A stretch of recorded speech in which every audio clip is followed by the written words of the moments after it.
The warp screamed. In the 41st millennium, humanity clung to 1,000,000 worlds across a galaxy drowning in eternal war. From the Golden Throne on Terra, the God Emperor's psychic light burned through 10,000 years of unimaginable agony, guiding mankind's ships through the Immaterium, that nightmare dimension where physics died and demons hunted. The Great Rift had torn reality itself, splitting the Imperium in half. On 1,000,000 worlds, men and women fought and bled and died for an empire that would never remember their names.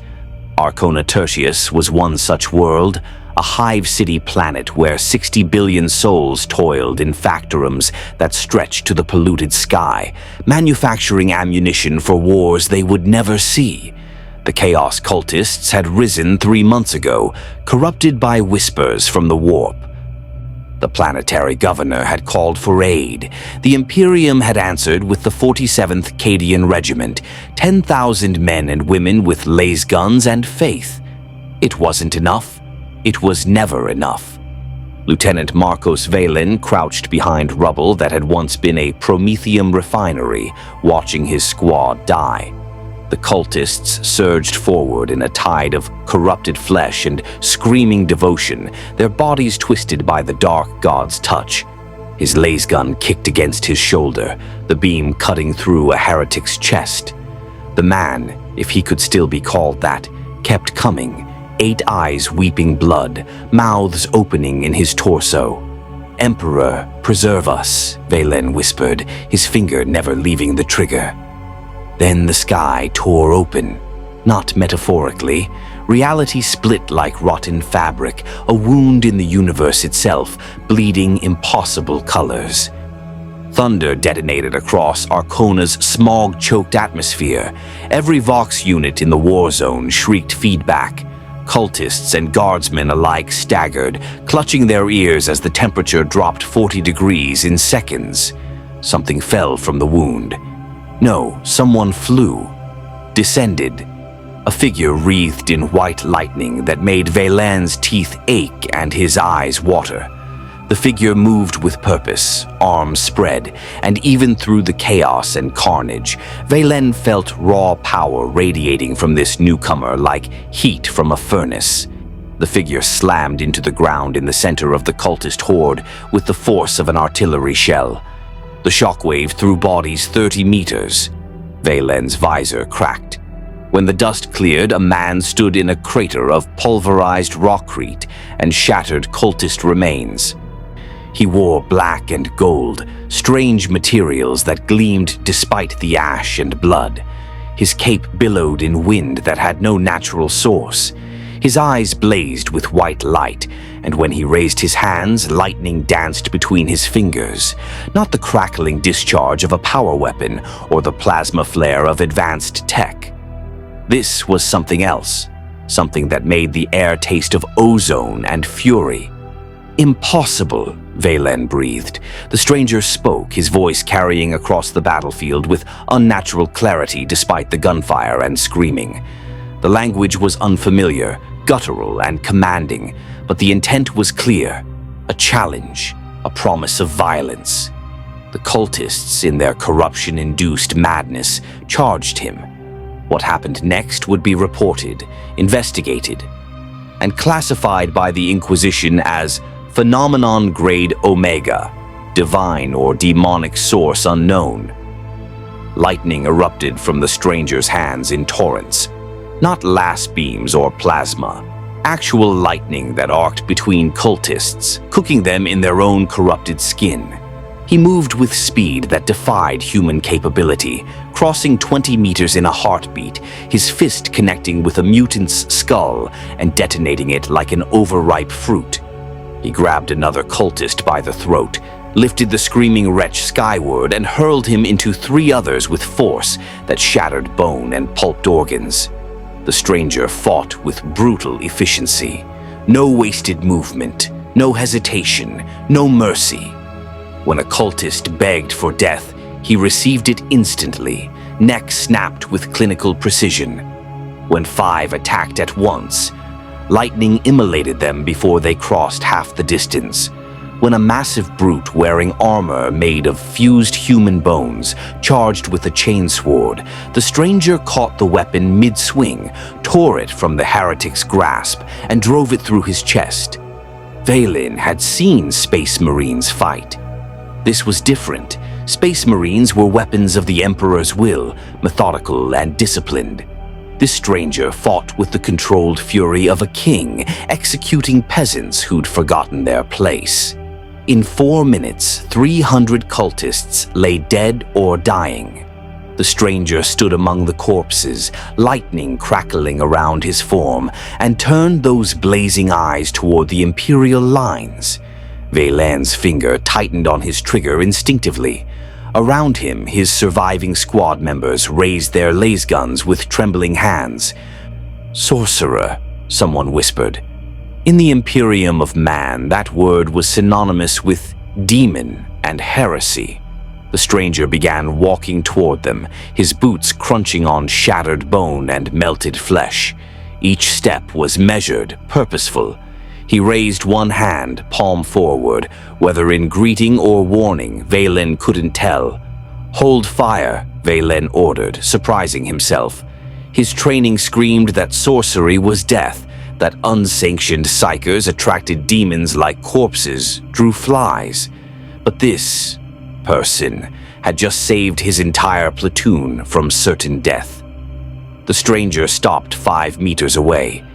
Up close, Vaylin could see the man's face was weathered, ancient despite appearing in his prime. His jaw was set in an expression of barely contained rage, but his eyes assessed them with tactical precision. A warrior's gaze. A general's appraisal. Behind Vaylin, Sergeant Constantine raised his voxcaster with shaking hands. "Command, this is Firebase Tertius 7. We have a situation. Unknown combatant, possible psyker or worse. Requesting inquisitorial presence immediately. Repeat, requesting inquisition." The stranger's eyes narrowed at the word. He spoke again in that unknown tongue, the frustration clear in his tone. He gestured at the cultist corpses, then at himself, then at the Imperial Aquila insignia on Vaylin's flak armor. The meaning was universal. "I just saved your lives." Vaylin slowly lowered his lasgun. "If you can understand me, we mean no." The stranger blurred. One moment he stood 5 meters away. The next he was directly in front of Vaylin, one hand gripping the lieutenant's shoulder with strength that made the bones creak. Those blazing eyes bored into his, close enough to smell ozone and something else, ancient stone and desert wind, scents that had no place on this factory world. If you want to see more characters enter different universes, hit that subscribe button and drop the name of a character and the universe you'd want to see them in down in the comments below. In the grim darkness of the far future, there is only war. The stranger released Vaylin and stepped back. His expression shifted, not softening but calculating. He pointed at his own chest and spoke a single word that sounded like a name. "Adam." "Adam," Vaylin repeated carefully. The stranger nodded once, sharp and definitive. Then the sky lit with landing thrusters, and 3 Valkyrie gunships descended through the smoke, their heavy bolters trained on the newcomer. Behind them, a larger transport, an inquisitorial Thunderhawk, its hull bearing the stylized eye that made even veteran guardsmen nervous. Adam looked up at the approaching aircraft, his jaw tightening. Lightning crackled around his clenched fists. Vaylin realized with cold certainty that the real battle was about to begin. The Inquisition did not ask questions, they extracted answers. Within an hour, Firebase Tertius 7 had transformed from a desperate last stand into a fortified cordon. Chimera transports formed a perimeter. Heavy weapons teams set up autocannons with clear firing lanes. 2 Lehman Russ battle tanks rolled into position, their battle cannons trained on the center of the firebase where Adam stood, arms crossed, radiating barely contained impatience. He had not attacked. This fact alone prevented the Imperials from executing him immediately. Inquisitor Cassia Veronica of the Ordo Hereticus descended from the Thunderhawk like a judge pronouncing sentence. She wore power armor painted in deep crimson and black, the gold inquisitorial rosette gleaming at her throat.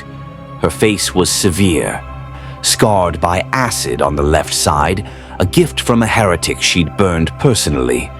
Her retinue followed, 2 crusaders in ornate carapace armor, an arco-flagellant chained and twitching, and a servo skull that circled Adam with auger arrays clicking.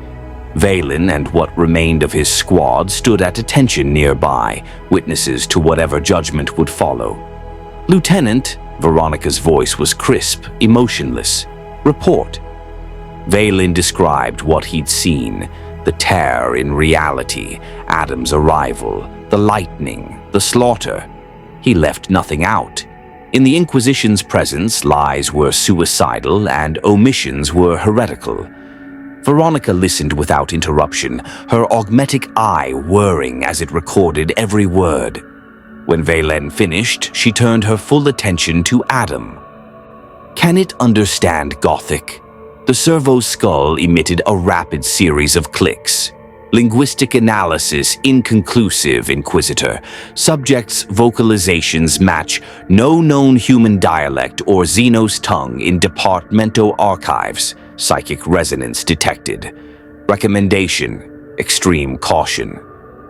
Adam's eyes tracked the servo skull with predatory focus. When it drifted too close, lightning arced from his finger in a warning snap. The skull jerked backward, smoking slightly.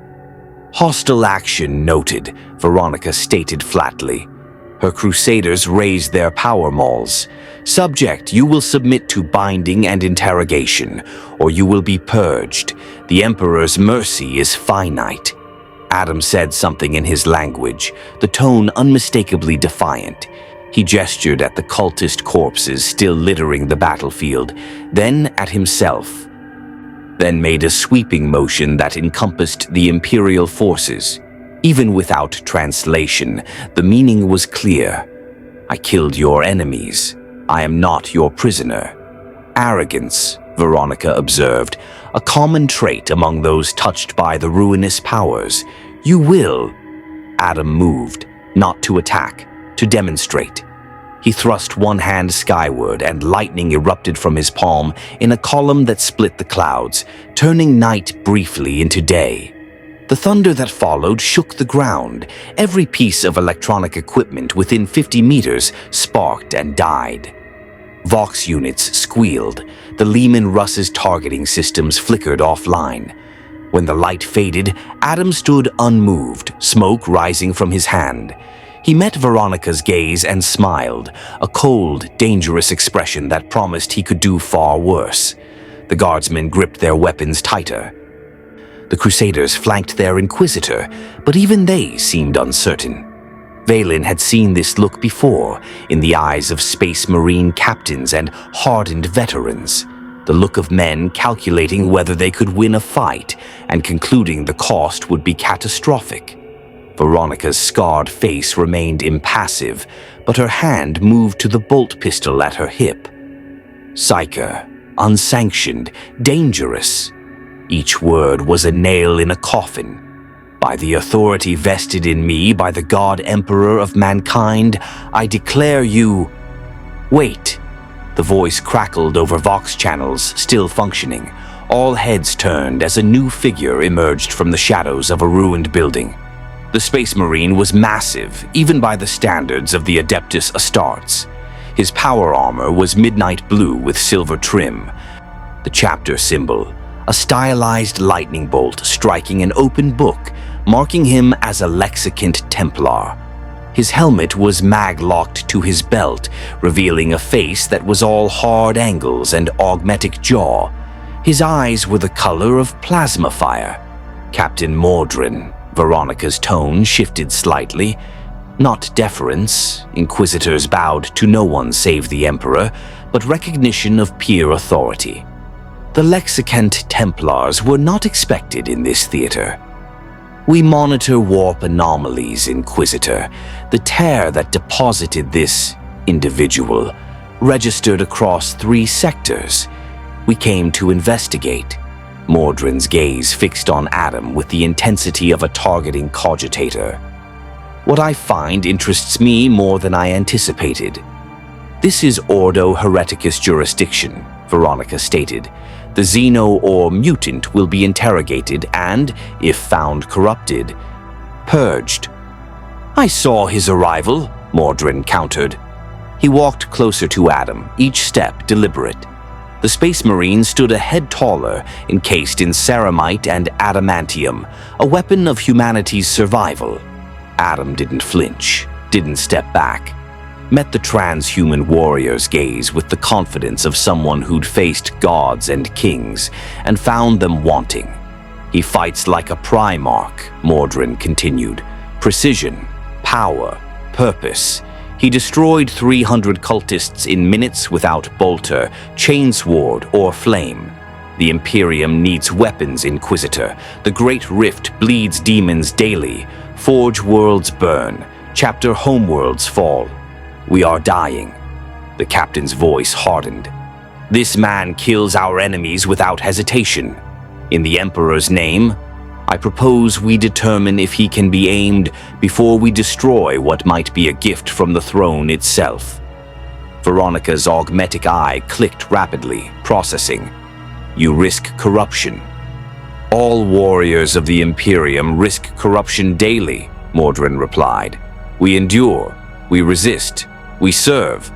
He turned to Adam, switching to a battle-cant gesture language, clenched fist to chest, then extended toward Adam. Ally? Enemy? Adam watched the gesture, then mimicked it. Not perfectly, but close enough. He pointed at the cultist corpses, made a crushing motion with his fist, then pointed at Mordrin and the Imperials. His meaning, I will fight with you. He understands combat, Mordrin said with satisfaction. The universal language. If he proves corrupted, I will execute him personally. But if he proves clean, the captain smiled without humor. We have a weapon that makes demons bleed. Veronica was silent for a long moment, her scarred face expressionless. Around them, the firebase held its collective breath. Adam stood in the center, lightning playing across his knuckles, waiting for judgment from zealots who worshipped a corpse on a throne, while his gods had been dust for 40,000 years. Finally, Veronica spoke. Preliminary compliance. Subject will be monitored constantly. First sign of corruption.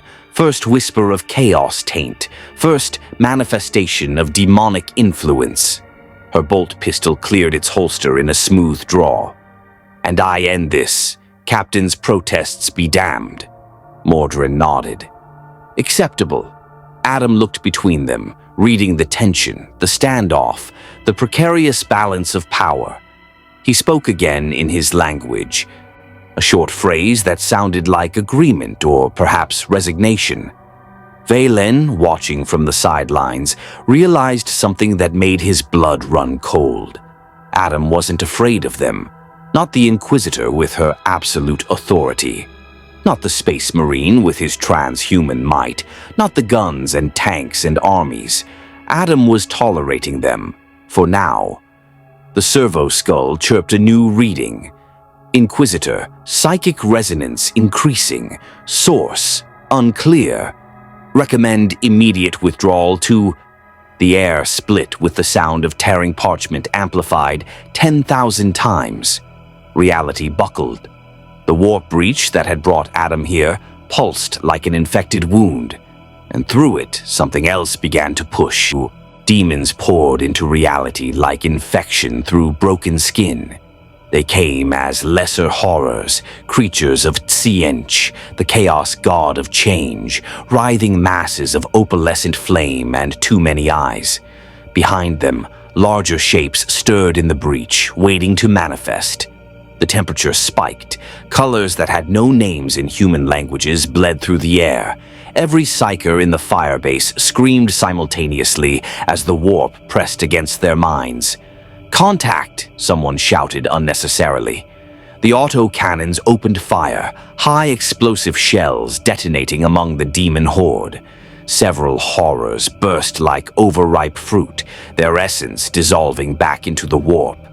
Two more split into pairs of smaller creatures, cackling with voices like breaking glass. The Leman Russ tanks fired their battle cannons, the massive shells creating craters in the rockcrete. Demons vanished in the blasts, but more kept coming. The warp breach pulsed wider. Reality's skin grew thinner. Mordrin's voice boomed across the Vox. "All units, defensive formation, Lexicant Templars with me for the Emperor and the Primarch." 3 more Space Marines emerged from cover, their bolt pistols speaking in rhythmic thunder. Each mass-reactive round found demonic flesh, detonating it from within. Veronica's Crusaders charged forward, their power mauls crackling with disruptive energy. When they struck demonic flesh, the creatures shrieked in frequencies that shattered unaugmented eardrums. The Arco-Flagellant was unleashed, a lobotomized criminal with cybernetic enhancements whirring to lethal life, its last blade arms carving through horrors with mechanical precision. Adam watched this organized chaos for perhaps 3 seconds. Then he launched himself skyward. Flight. Unassisted, impossible flight that defied every law of the Mechanicus's sacred physics. He rose above the battlefield like an ancient god of war, lightning wreathing his form in white fury. Guardsmen gawked. Space Marines tracked him with their optics, combat doctrines short-circuiting as they tried to classify what they were witnessing. "Target the Psyker," Veronica commanded, but her order died as Adam descended on the demon horde like the Emperor's judgment made manifest. Lightning erupted from his hands in torrents that made the Leman Russ's Lescanons look like training equipment. Bolts struck demons with force that atomized their warp substance, sending their shrieking essences back to the Immaterium.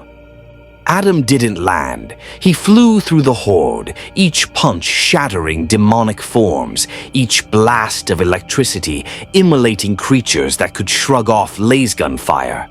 A pink horror lunged at him, its maw opening impossibly wide. Adam caught it by its amorphous head and squeezed. The creature exploded in a shower of warp energy that would have burned a human's hands to ash. Adam's skin didn't even redden. He moved to the next demon, and the next, killing with the efficiency of an exterminator clearing vermin. "By the throne," Valen whispered. Around him, guardsmen had stopped firing, mesmerized by the impossible display. "Keep shooting," Sergeant Constantine barked, snapping them back to reality. "He's not doing this alone." The Imperial forces redoubled their efforts, but everyone could see the truth. Adam was turning the tide single-handedly. Where before the demons had been pushing forward, now they recoiled. Siencha's minions, creatures of malicious intelligence, recognized a threat beyond their ability to corrupt or consume. Mordrin watched through his helmet's optics, his gene-enhanced mind processing combat data at superhuman speed. Lexicant Templars, standard demon purge formation. Let the anomaly draw their attention. We collapse the flanks. To his squad. Questions about the stranger come after the demons die. Understood? Understood, Captain, came the unified response. The Space Marines moved as one, their bolters roaring in controlled bursts. Where Adam was raw destructive power, they were surgical precision. The combination was devastating. Within minutes, the demon tide had faltered. Within 10, they were retreating back toward the warp breach. Adam pursued them. He flew directly at the breach itself, lightning gathering around him in a corona that made looking directly at him painful. Veronica's augmetic eye flickered, struggling to process the energy readings. "He's going to destabilize it," she said, more to herself than anyone else. "Either close it or..." Adam thrust both hands forward, and lightning struck the warp breach like the fist of an angry god. The breach convulsed. Something on the other side, something massive, something that might have been a greater demon, roared in fury and pain. The sound made reality itself shudder. 3 guardsmen collapsed, blood running from their ears. The breach contracted, shrinking from a 10-meter gash to 5 meters, then 3. The flow of demons choked off. Adam poured more power into his attack, his face contorted with effort, his cape whipping in winds that came from directions that didn't exist in 3-dimensional space. Impossible, Veronica breathed.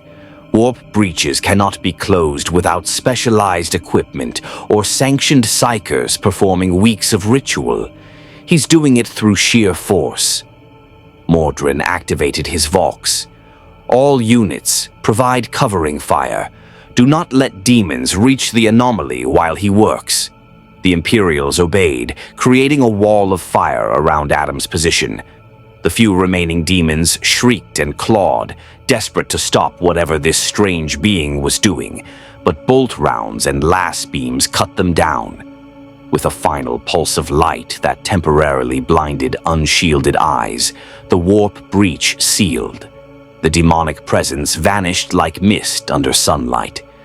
The unnatural cold receded. The psychic pressure that had been crushing minds since the battle began lifted.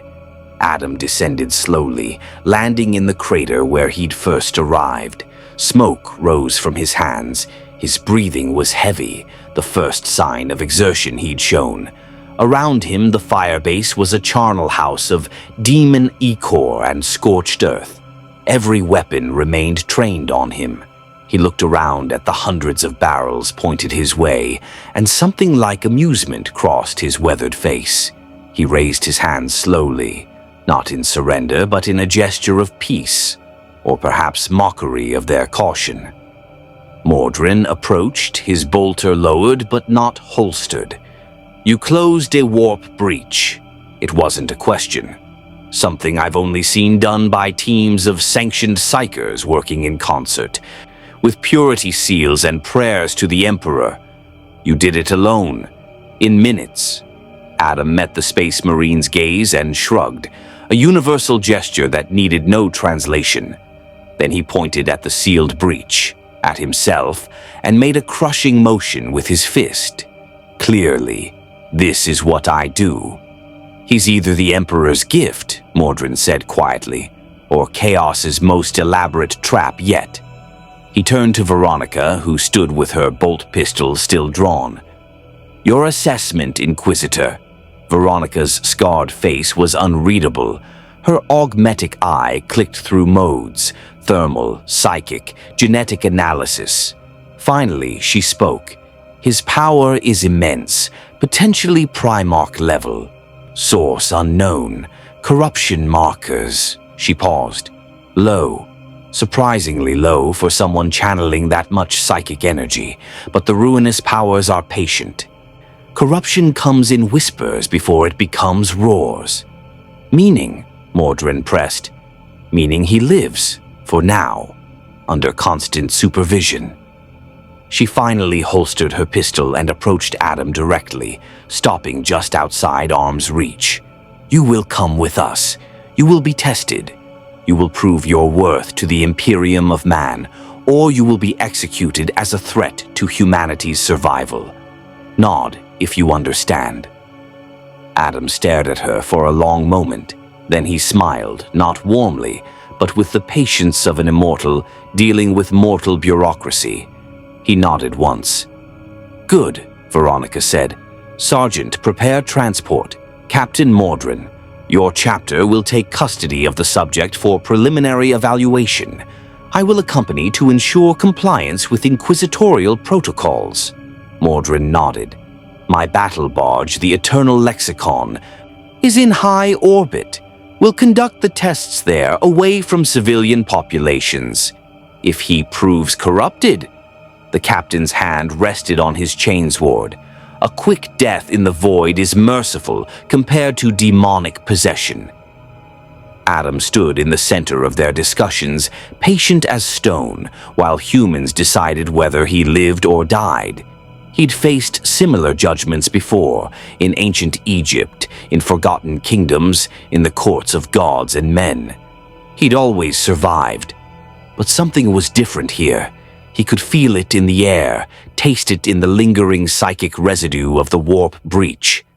This place, this nightmare future where humanity fought for survival against literal hell, operated on different rules. His divine patrons were silent. The magic that had sustained him for millennia felt changed, tainted somehow, drawing from sources he didn't recognize. For the first time in 3,000 years, Teth Adam felt something close to uncertainty. Valen watched as they loaded Adam into a Valkyrie transport, the Space Marines flanking him like guards escorting a captured warlord. "Sir," he said quietly to Sergeant Constantine, "what happens if they decide he's corrupted?" Constantine checked his lasgun's power cell with practiced hands. "Then, we thank the Emperor that the Inquisition dealt with it before it killed us all." He paused. "But between you and me, Lieutenant, I've seen corrupted men. Chaos doesn't make you stronger. It makes you twisted, insane, wrong. That man?" He gestured toward the Valkyrie. "He fought like a loyal servant of the Emperor who never heard the Emperor's name. You think he's clean?" "I think," Constantine said carefully, "that we just witnessed something the Administratum will debate for decades. And if the Inquisition kills him, the Imperium loses a weapon we desperately need." He shouldered his lasgun. "But I'm just a sergeant. Nobody asks my opinion on Xenos and Psychers." The Valkyrie lifted off, its engines roaring. Behind it, the Thunderhawk followed. Within minutes, both had disappeared into Arcona Tertius's polluted sky. Valen looked at the sealed warp breach, the diamond corpses dissolving into nothingness, the hundreds of cultist bodies Adam had killed in those first brutal minutes. "Emperor, protect us," he whispered. In the void above, aboard the Eternal Lexicon, Adam was about to discover exactly what the Emperor's protection meant in the 41st millennium. The Eternal Lexicon hung in the void like a cathedral built for war.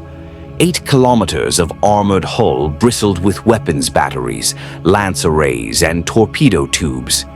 Its Gothic spires stretched toward the stars, as if reaching for the Emperor's distant light. Inside, 30,000 souls served the chapter, Space Marines, chapter serfs, tech marines who tended the ancient vessel's machine spirit with prayer and sacred oils. Adam stood in the center of a reinforced testing chamber deep within the ship's core. The room was circular, 40 meters in diameter, with walls made of blessed ceramite inscribed with purity seals. Gun servitors, lobotomized humans fused with heavy bolters, lined the perimeter, their weapons tracking his every movement. A psychic dampening field hummed at frequencies that made his teeth ache.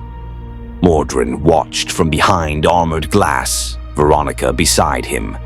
Around them, tech marines monitored data screens covered in scrolling Gothic script and pulsing readouts. "Subject contained," a tech marine reported, his voice augmented by vocal implants. "Psychic dampening field at 70%. Recommend not exceeding 80%. Readings suggest subject's power source might react unpredictably to full suppression." "Noted," Veronica said. She activated the Vox link to the chamber. "Subject, you will now demonstrate your abilities in controlled conditions. Compliance will be rewarded. Resistance will be met with lethal force." Adam looked up at the observation window, his expression unreadable. He'd been stripped of his black and gold armor, studied by tech marines who'd found no power source, no circuitry. Nothing that explained how it functioned. They declared it potentially Xenos and locked it away. Now he wore simple gray fatigues that barely contained his muscled frame. Without the costume, he looked more human. but his eyes still blazed with that inner fire, that ancient fury that promised destruction to anyone foolish enough to make him an enemy. "Begin Test 1, Mordrin commanded. "Strength assessment." A section of the floor retracted, revealing a block of solid adamantium, the hardest substance known to the Imperium, used in Terminator armor and fortress walls. It was 3 meters on each side, weighing approximately 60 tons. "Subject will move the block to the opposite wall," Veronica instructed. Adam approached the adamantium cube, placed his hands against its surface, and pushed. The metal groaned. Stress fractures appeared along the floor where the cube rested. Slowly, impossibly, the block began to slide. Adam's muscles bulged, veins standing out on his neck, but he moved 60 tons of adamantium across the room as if shoving a particularly heavy boulder. The Tech Marine's readouts spiked. Strength output exceeding baseline Space Marine capacity by factor of 8. Comparable to Centurion warplate without power assist. Emperor's throne. He's doing it with muscle alone. "Primarch level," Mordrin said quietly. "The ancients claimed our gene fathers could tear tanks apart with their bare hands. I always thought it hyperbole." He watched Adam complete the task, barely winded. "I was wrong." "Test 2, Veronica said, her voice betraying no emotion. "Speed assessment." The chamber reconfigured. Targeting drones emerged from wall ports, small, fast servitors armed with training rounds that would sting but not kill. 20 of them swarmed Adam, firing paint markers from multiple angles. Adam moved. One moment he stood still. The next he'd crossed 15 meters, destroyed 3 drones with precise strikes, and dodged every incoming round. He flowed between the remaining drones like water, each movement efficient, brutal, and impossibly fast. Within 30 seconds, all 20 lay in pieces. Not one paint mark touched him. "Combat speed equivalent to assault marine with jump pack," a Tech Marine reported, his augmetic voice unable to hide awe. "Reflexes, unprecedented, without power armor, without genetic modification we can detect." "How?" "The Emperor's question as well," Veronica murmured. She leaned forward. "Test 3. The true test. Psychic manifestation." The dampening field lowered to 40%. Adam felt the pressure ease slightly, like surfacing from deep water. Mordrin's voice echoed through the chamber. "Subject, demonstrate your lightning. Do not aim at walls, ceiling, or observation deck. Target the center platform only." A raised dais emerged from the floor, covered in blast-resistant materials and surrounded by energy dispersal arrays. Adam looked at it, then at the observation window. For a moment it seemed he might refuse, might demonstrate that despite their guns and ships and empire, they couldn't command him.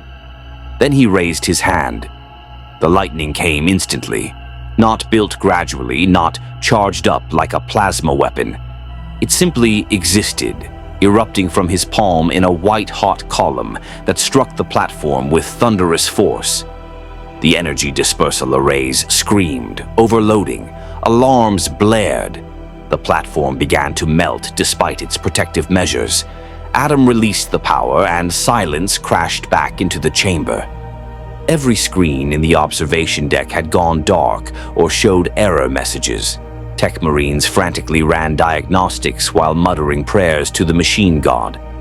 Mordrin stood very still, his expression unreadable.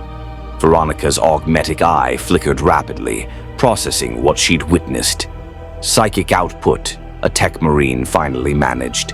Exceeding alpha level, comparable to combat-sanctioned psychers, but the manifestation is wrong.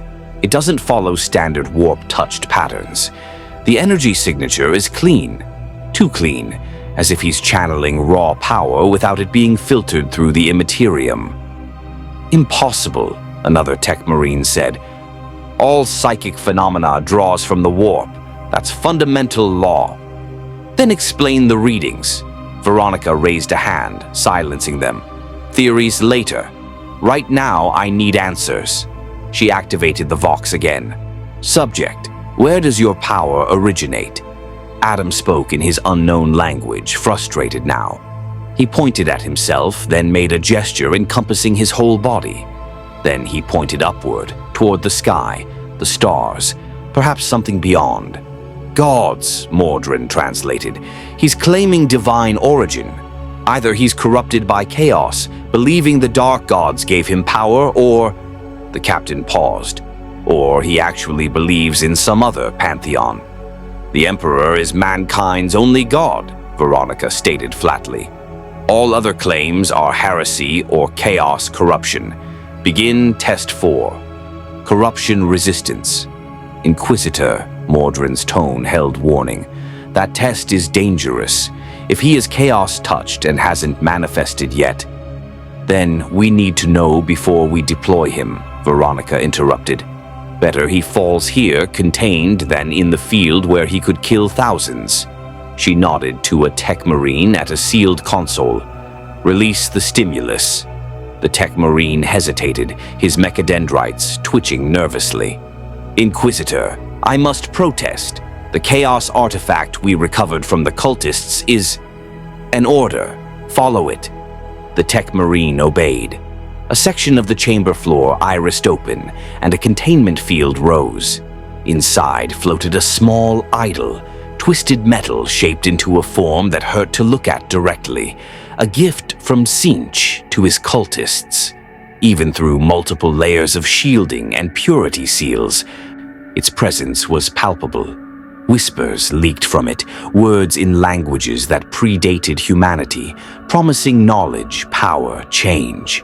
The servitor gun platforms whined as their targeting systems spasmed. Veronica gripped her holy rosette, muttering prayers. Mordrin's jaw clenched, his training warring with the psychic assault.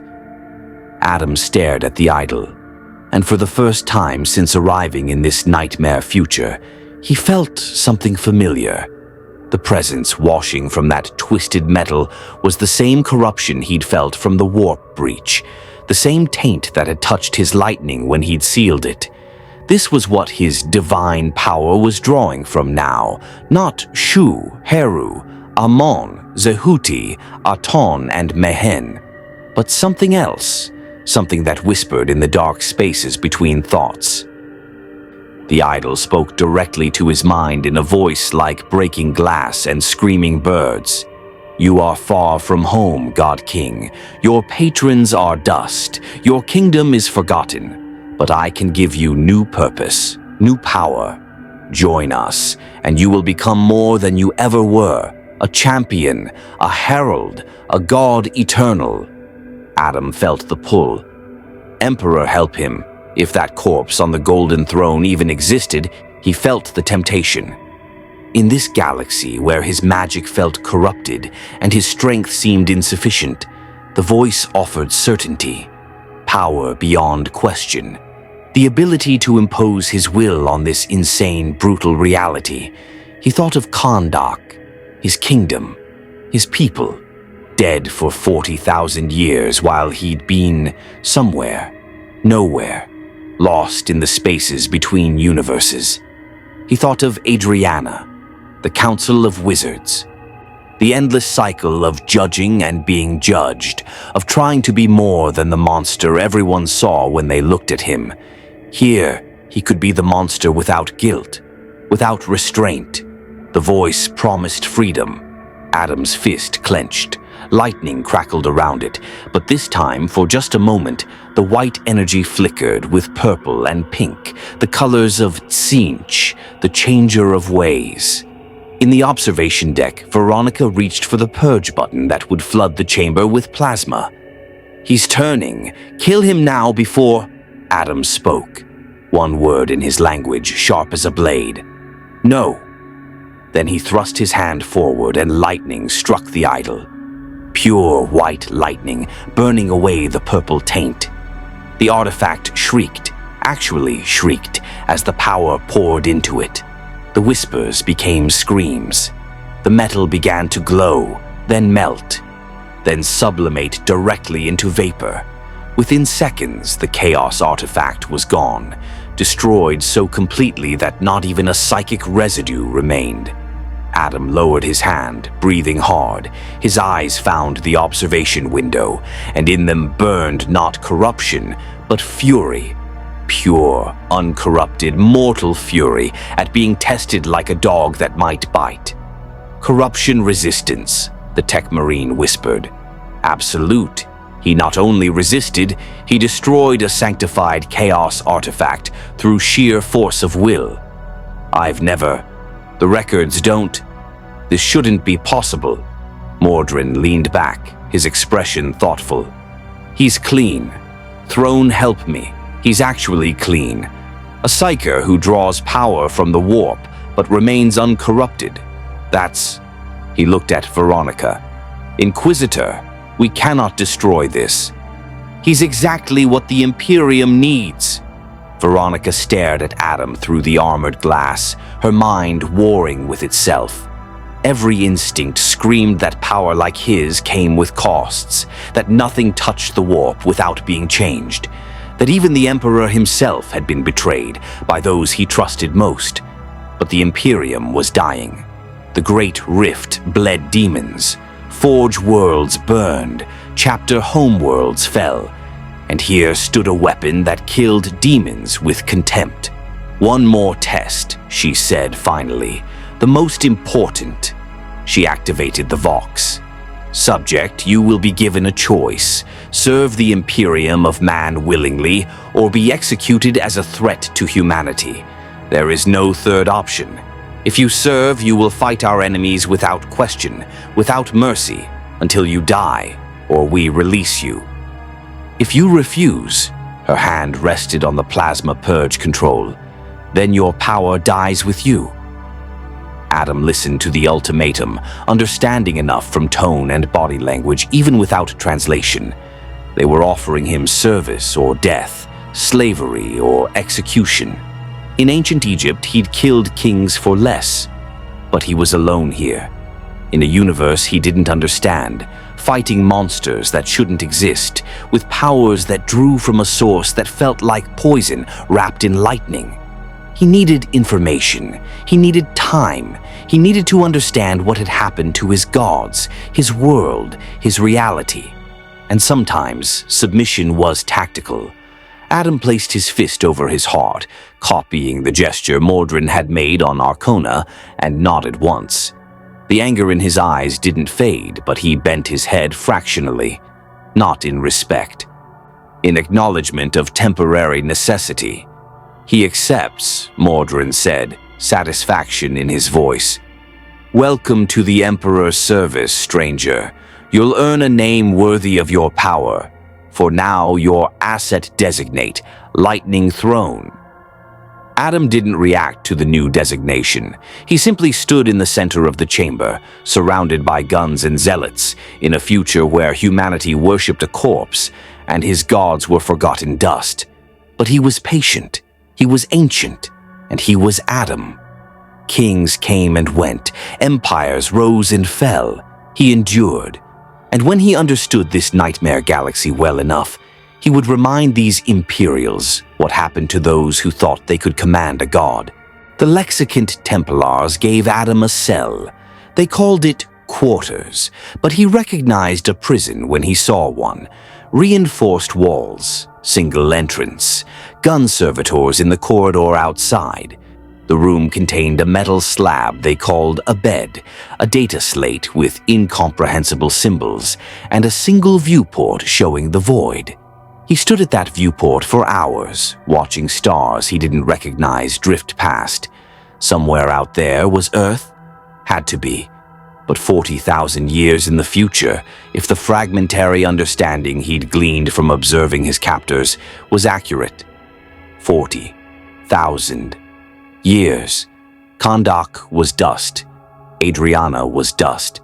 Every person who'd ever known his name, every child he'd saved, every tyrant he'd executed, all dust for millennia before these space marines had even existed. The door opened without warning. Mordrin entered, ducking slightly despite the corridor being built for his enhanced frame. He carried something. Adam's black and gold uniform, cleaned and repaired. "You'll want this," Mordrin said, setting it on the metal slab. The tech marines concluded it's not Xenos manufacture. They can't explain how it works, which makes them nervous. But Inquisitor Veronica approved its return. He paused.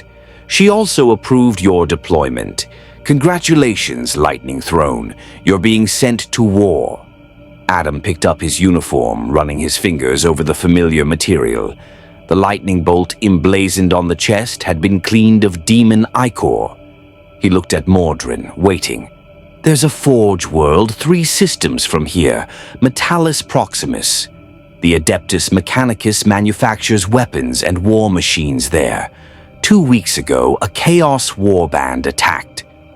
The Iron Warriors, traitor space marines who betrayed the Emperor 10,000 years ago during something called the Horus Heresy."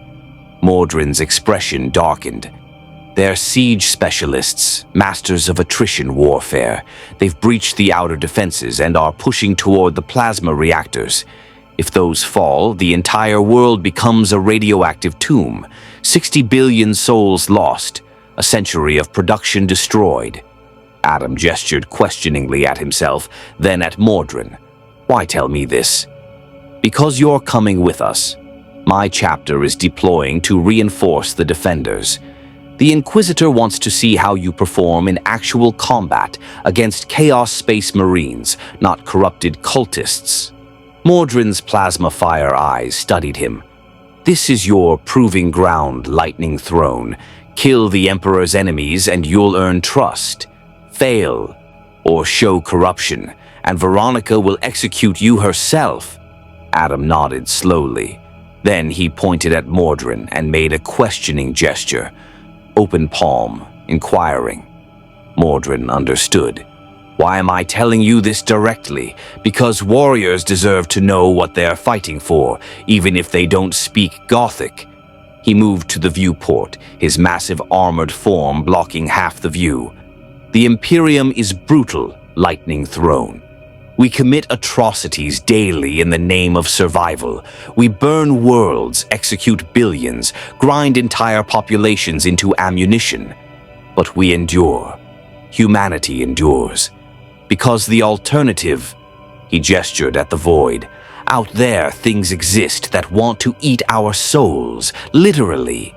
Demons that feed on suffering, alien horrors that devour planets, ancient machines that harvest living flesh.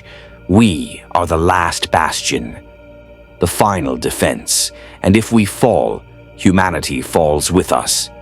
Adam listened to the speech, recognizing the cadence of a true believer.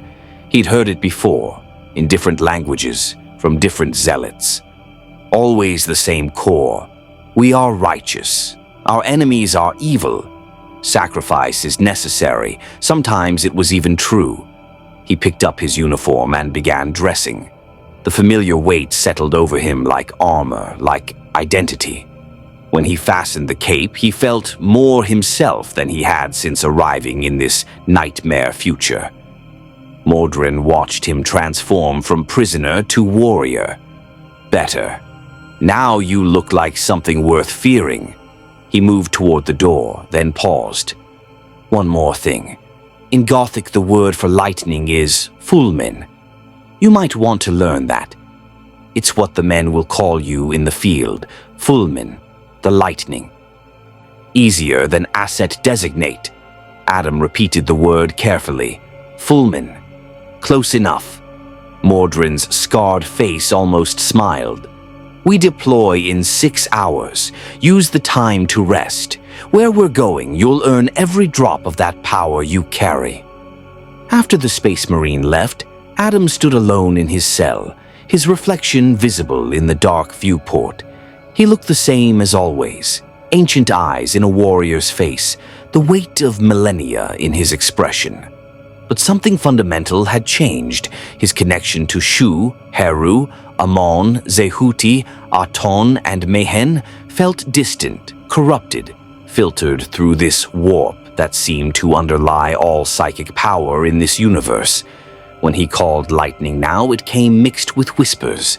temptations, promises. The idol's voice still echoed in his memory. Your patrons are dust. Adam pressed his fist against the viewport, hard enough to crack lesser materials. The armored glass held. I am Teth Adam, he whispered in his own language. I am the champion of Kandak. I have walked this universe for 3,000 years. I will not fall to corrupted gods in a corrupted future. But even as he said it, he felt the lie. He didn't know if he could resist. Not forever. Not in a galaxy where the warp was everything and corruption was inevitable. The data slate on his slab activated suddenly, displaying crude images. A planet, fortifications, advancing armies. Below the images, Gothic text he couldn't read. But the intent was clear. Intelligence on the coming battle. Adam studied the fortifications, studied the siege lines. His tactical mind, honed through countless wars, began analyzing approaches, weaknesses, opportunities. If they wanted a weapon, he would be a weapon. For now. But Teth Adam had never served anyone for long. Not wizards, not governments, not gods. These Imperials would learn that lesson eventually. He'd make certain of it. Through the viewport, the eternal lexicon began to turn, aligning its trajectory toward the Forge world Metalis Proximus. Toward war. Toward a battle that would test whether a god champion from a dead universe could survive against traitors who'd been waging war for 10,000 years. Adam felt lightning crackle around his knuckles, white, pure, uncorrupted. For now, the Thunderhawk gunship screamed through Metalis Proximus's atmosphere, its hull glowing red from atmospheric friction. Inside, 20 Lexicant Templars stood maglocked to the deck in full battle plate, bolters blessed and loaded. At the center of their formation, Adam crouched without restraints, his balance perfect despite the violent shaking. 2 minutes to deployment zone, the pilot's voice crackled over Vox. Enemy fire incoming. Brace for evasive maneuvers. The gunship jerked sideways, and Adam felt something massive pass close, an artillery shell or missile. Through the armored viewports, he glimpsed Metalis Proximus burning below. The Forge world was a nightmare of industrial sprawl, factorums the size of cities, plasma refineries that touched the clouds, weapon forges that produced enough ammunition to supply entire war zones. All of it was Gothic architecture on a scale that made his ancient Egypt look like children's sandcastles. And all of it was under siege. Tracer fire crisscrossed the sky like bloody rain.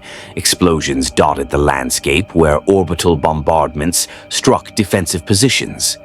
In the distance, massive siege engines, war machines that walked on mechanical legs, pounded the Forge world's walls with cannons that could level city blocks. Throne, one of the Lexicant Templars muttered. The Iron Warriors brought Titans. Mordrin's voice cut through the Vox chatter. Focus, brothers. Our objective is Firebase Macarius, grid reference 773. The enemy has broken through the outer wall. If they reach the plasma conduits, the chain reaction will destroy everything within 50 kilometers. He looked at Adam. That includes us, Fullmen. So try not to die. Adam met his gaze and tapped his chest twice, a gesture he'd seen the Space Marines use. Understood. Ready. The Thunderhawk's assault ramp dropped and hell greeted them. They'd inserted directly into a war zone. Firebase Macarius was a fortified position built around a massive plasma reactor, its walls bristling with gun emplacements and defense turrets. Half those defenses were now rubble. Chaos Space Marines in corroded power armor the color of rust and dried blood pushed through the breaches, their bolters roaring. Behind them came cultists, corrupted servitors, and things that might have once been human but had been twisted by the warp into living weapons. The Lexicant Templars deployed instantly, their bolters speaking in disciplined volleys. Mass reactive rounds found corrupted flesh and exploded it from within.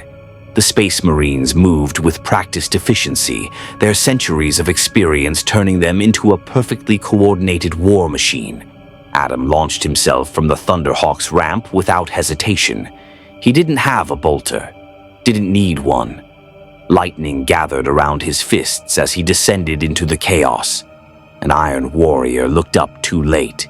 Adam's fist connected with his helmet with force that shattered ceramite and pulped the skull beneath. The traitor Space Marine crumpled, and Adam was already moving, his speed blurring him past enemy fire. He grabbed another Iron Warrior by the gorget, lifted the armored giant off his feet, and threw him into 3 of his brothers. The impact sounded like colliding vehicles. "Emperor's throne," someone breathed over the Vox.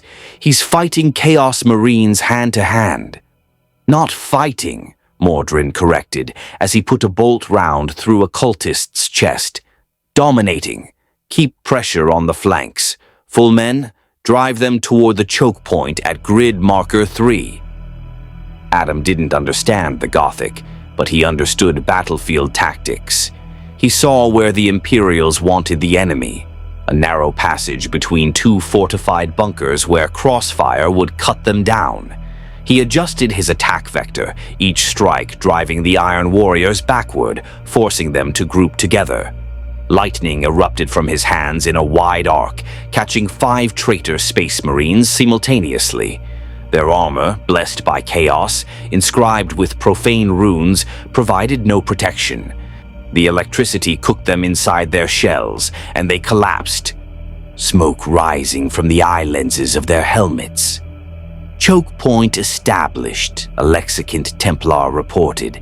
"Heavy weapons, open fire." The bunker gun emplacements roared to life. Auto-cannons, heavy bolters, less cannons.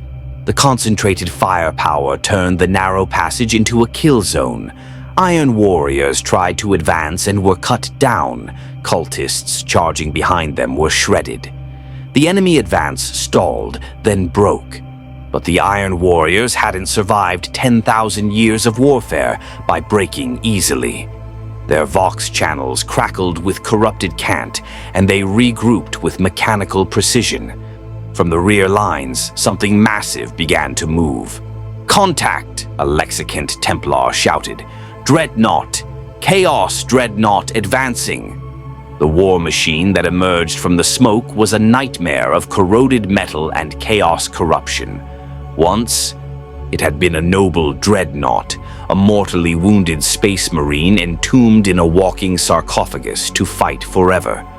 But this one had fallen to chaos during the heresy, and 10 millennia had twisted it into something obscene. Flesh grew through the metal, eyes that wept, blood studded its hull, its weapons, a power claw and plasma cannon, dripped with unnatural energies. The dreadnought spoke, its voice a distorted roar through corrupted Vox speakers. "I am Karnak of the Iron Warriors. I have walked in war for 10,000 years. I have broken worlds and burned empires. Who dares stand before me?" Adam stepped forward, lightning crackling around him in a corona. He pointed at the dreadnought, then at himself, then made a cutting gesture across his throat. Karnak's opticals focused on this strange warrior who challenged him without power armor or weapons. Laughter, mad, corrupted laughter, echoed from the dreadnought's Vox. "A mortal. The Imperium sends mortals now. I will grind your bones to dust." The plasma cannon charged with a rising whine, building to critical levels. Mordrin's voice barked across the Vox. "Full men, fall back. You can't tank a plasma." Adam flew directly at the dreadnought. He moved so fast the plasma shot missed, the superheated blast carving a molten furrow in the ground where he'd stood a microsecond before. Adam struck the dreadnought's chassis with both fists, and the impact rang like a cathedral bell. The ancient war machine staggered. "Impossible!" Karnak roared. The power claw swept around, fast enough to catch Space Marines, but Adam was faster. He ducked under the swing, grabbed the claw's wrist joint and pulled. Metal screamed. Servo motors overloaded. The power claw tore free in a shower of sparks and hydraulic fluid. Karnak tried to bring his plasma cannon to bear at point-blank range.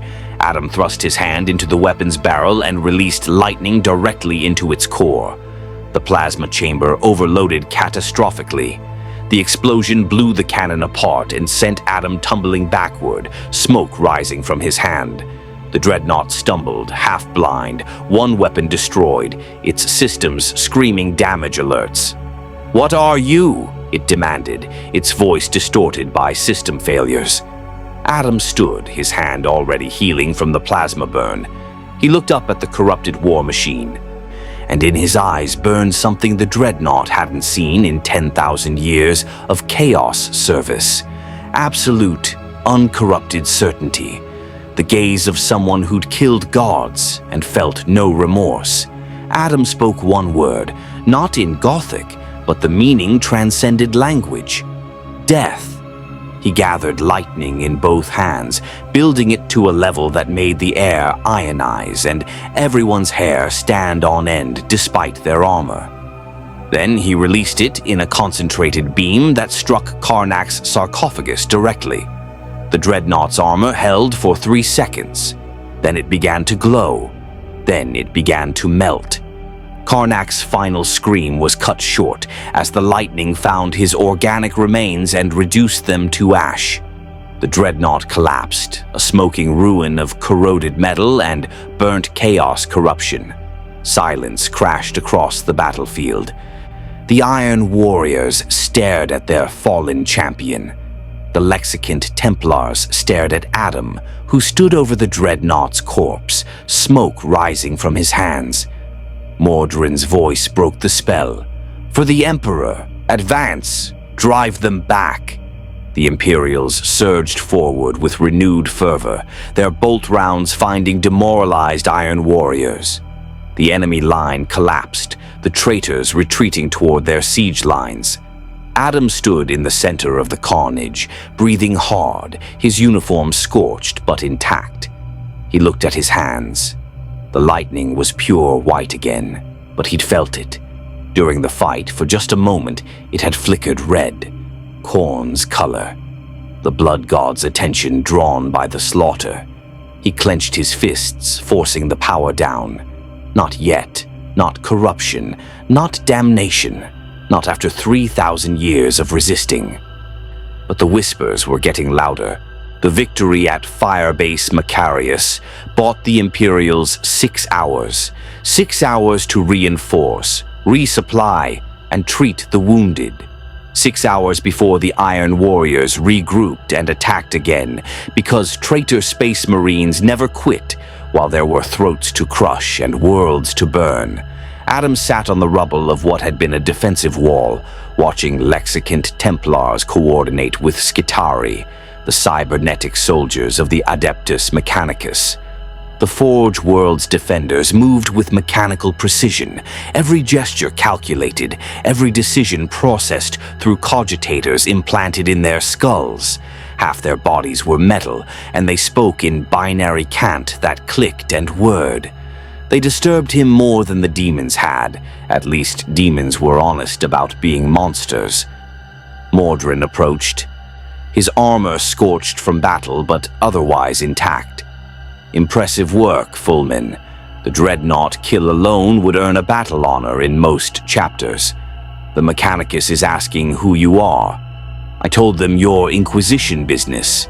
He sat beside Adam, or rather his armor's servo motors adjusted his position to approximate sitting. They're curious about your lightning. They think it might be ancient technology, lost STC. I didn't correct them.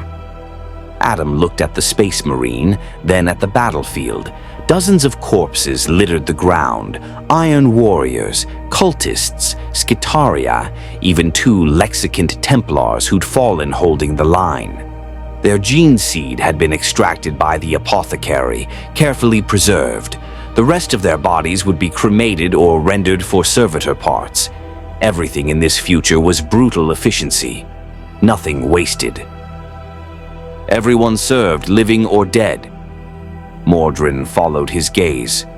You're wondering why we fight so hard for one Forge world when the Imperium has millions of planets. It wasn't a question. Because if we lose Metallus Proximus, we lose the weapons it produces. Which means guard regiments die for lack of ammunition. Which means worlds fall that could have been held.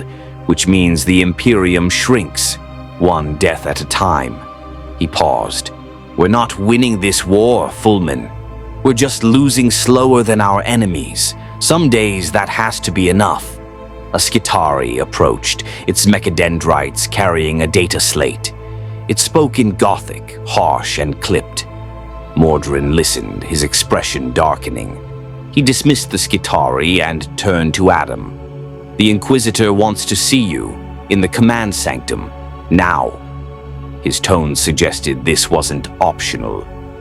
They found Veronica in a fortified bunker beneath the fire base, surrounded by hololithic displays showing the siege from a dozen angles.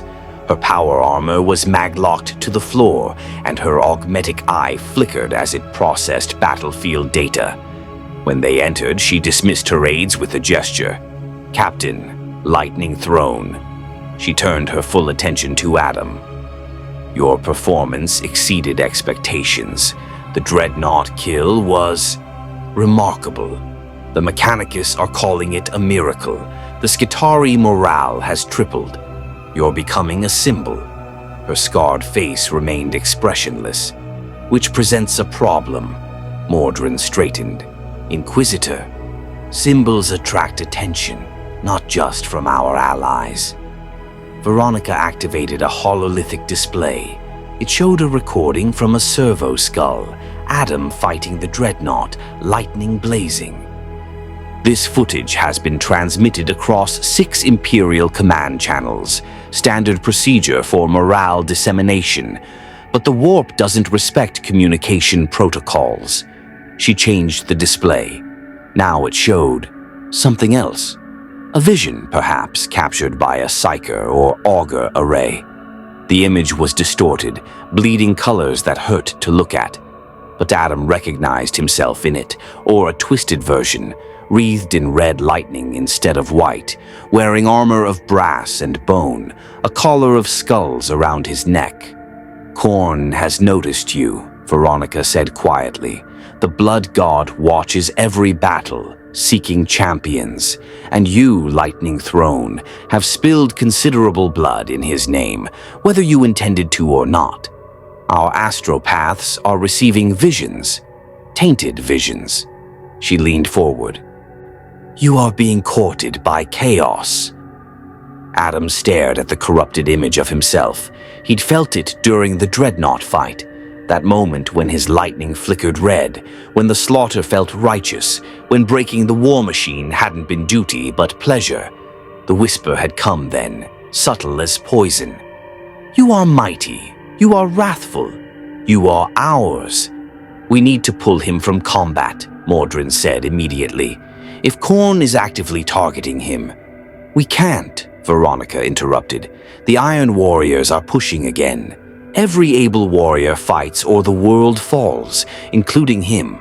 She fixed Adam with her unaugmented eye. But I need to know if you're compromised, if you're already falling. So I'm going to ask you a question, and your answer determines whether you live past tonight. Adam waited, tense. When you killed that Dreadnought, did you enjoy it? The question hung in the air like a blade. Mordrin's hand drifted toward his bolt pistol. Veronica's expression remained neutral, but Adam saw her finger hovering near a control stud on her armor, probably a signal to gun servitors he couldn't see. Did he enjoy it? The honest answer was complicated. He'd enjoyed winning, enjoyed protecting the Imperials who'd chosen to trust him despite their suspicion, enjoyed proving his worth. But the kill itself, the moment when lightning had burned through corrupted metal and reduced an ancient warrior to ash? Yes, he'd enjoyed that too. He always had, Teth Adam had killed for 3,000 years, and he'd never pretended it was anything but what it was, violence enacted by his choice for purposes he deemed worthy. The question was whether that enjoyment came from him or from Khorne's whispers. Adam met Veronica's gaze and spoke in his language, knowing she wouldn't understand the words, but hoping she'd understand the tone. He spoke carefully, measuring each syllable, and even without translation, the meaning was clear. I am what I have always been, a warrior, a killer, but I choose my battles. I am not a slave to slaughter. Veronica listened, her augmetic eye analyzing his biometrics, heart rate, pupil dilation, micro-expressions. When he finished, she was silent for a long moment. He's telling the truth, she finally said. Or he believes he is, which amounts to the same thing. The corruption hasn't taken hold yet. She deactivated the hololithic display. But it will, Lightning Throne. Everyone who touches the warp eventually falls or dies. There are no exceptions. The Emperor himself. She stopped, perhaps realizing that criticizing the God Emperor, even obliquely, was dangerous. You have time, days, maybe weeks. Use them well. There is another option, Mordrin said. He looked at Adam. Submit to the Black Ships. The Adeptus Astra Telepathica can soulbind you to the Emperor, like they do with sanctioned psychers. It's unpleasant. Many die during the process, but those who survive gain the Emperor's protection against chaos corruption. Veronica shook her head. Soul binding requires the subject to stand in the Emperor's presence on Terra. We're half the galaxy away, and the Great Rift makes warp travel unreliable. He'd never survive the journey. Then what do you propose? We use him until he falls. Then we execute him before the corruption spreads. Veronica's voice was clinical, emotionless. It's the only logical course. He's a weapon. Weapons break. We don't mourn them. Adam understood enough from their body language and tone to grasp the discussion. They were debating his fate as if he weren't standing right there, as if his will, his choice, his 3,000 years of resisting corruption meant nothing. He'd heard enough. Adam slammed his fist into the floor with enough force to crack the rockcrete. Both Imperials reached for their weapons instantly, but he didn't attack. He simply pointed at himself, then at them, then made a cutting gesture. His expression was clear. I am not your weapon. I am not your tool.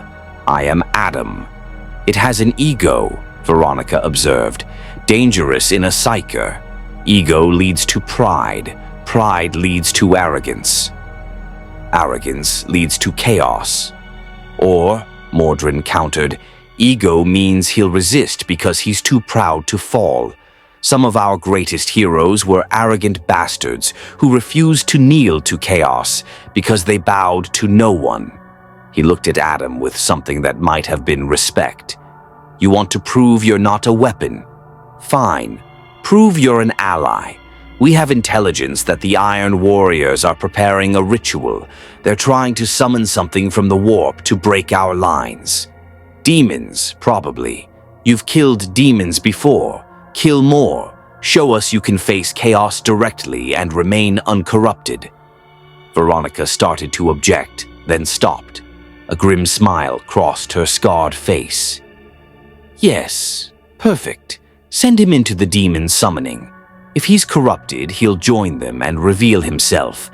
If he's clean, he'll stop it and prove his worth. Either way, we get answers. They were using him as a test subject, as bait, as expendable asset. Adam should have been furious. Part of him was. But another part, the tactical part honed through countless wars, recognized the logic. They didn't trust him, couldn't trust him. Not in a universe where trust itself was a vulnerability that chaos exploited. If he wanted their respect, he'd have to earn it. In blood and lightning and broken demons. He nodded once. Agreement. Mordrin handed him a vox bead, gesturing to show how it fit in the ear. "This will let us track you and coordinate. The ritual site is 3 kilometers east, in the ruins of Factorum 17. We'll provide covering fire for your approach, but once you're inside..." He paused. "You'll be alone with whatever they're summoning. Emperor protect you. Fullman." Adam took the vox bead, inserted it, and heard the crackle of Imperial communications, status reports, ammunition counts, casualty lists. He looked at Veronica one last time. She met his gaze with her cold, scarred face. "Prove yourself, or die trying. Those are the only options the Imperium offers."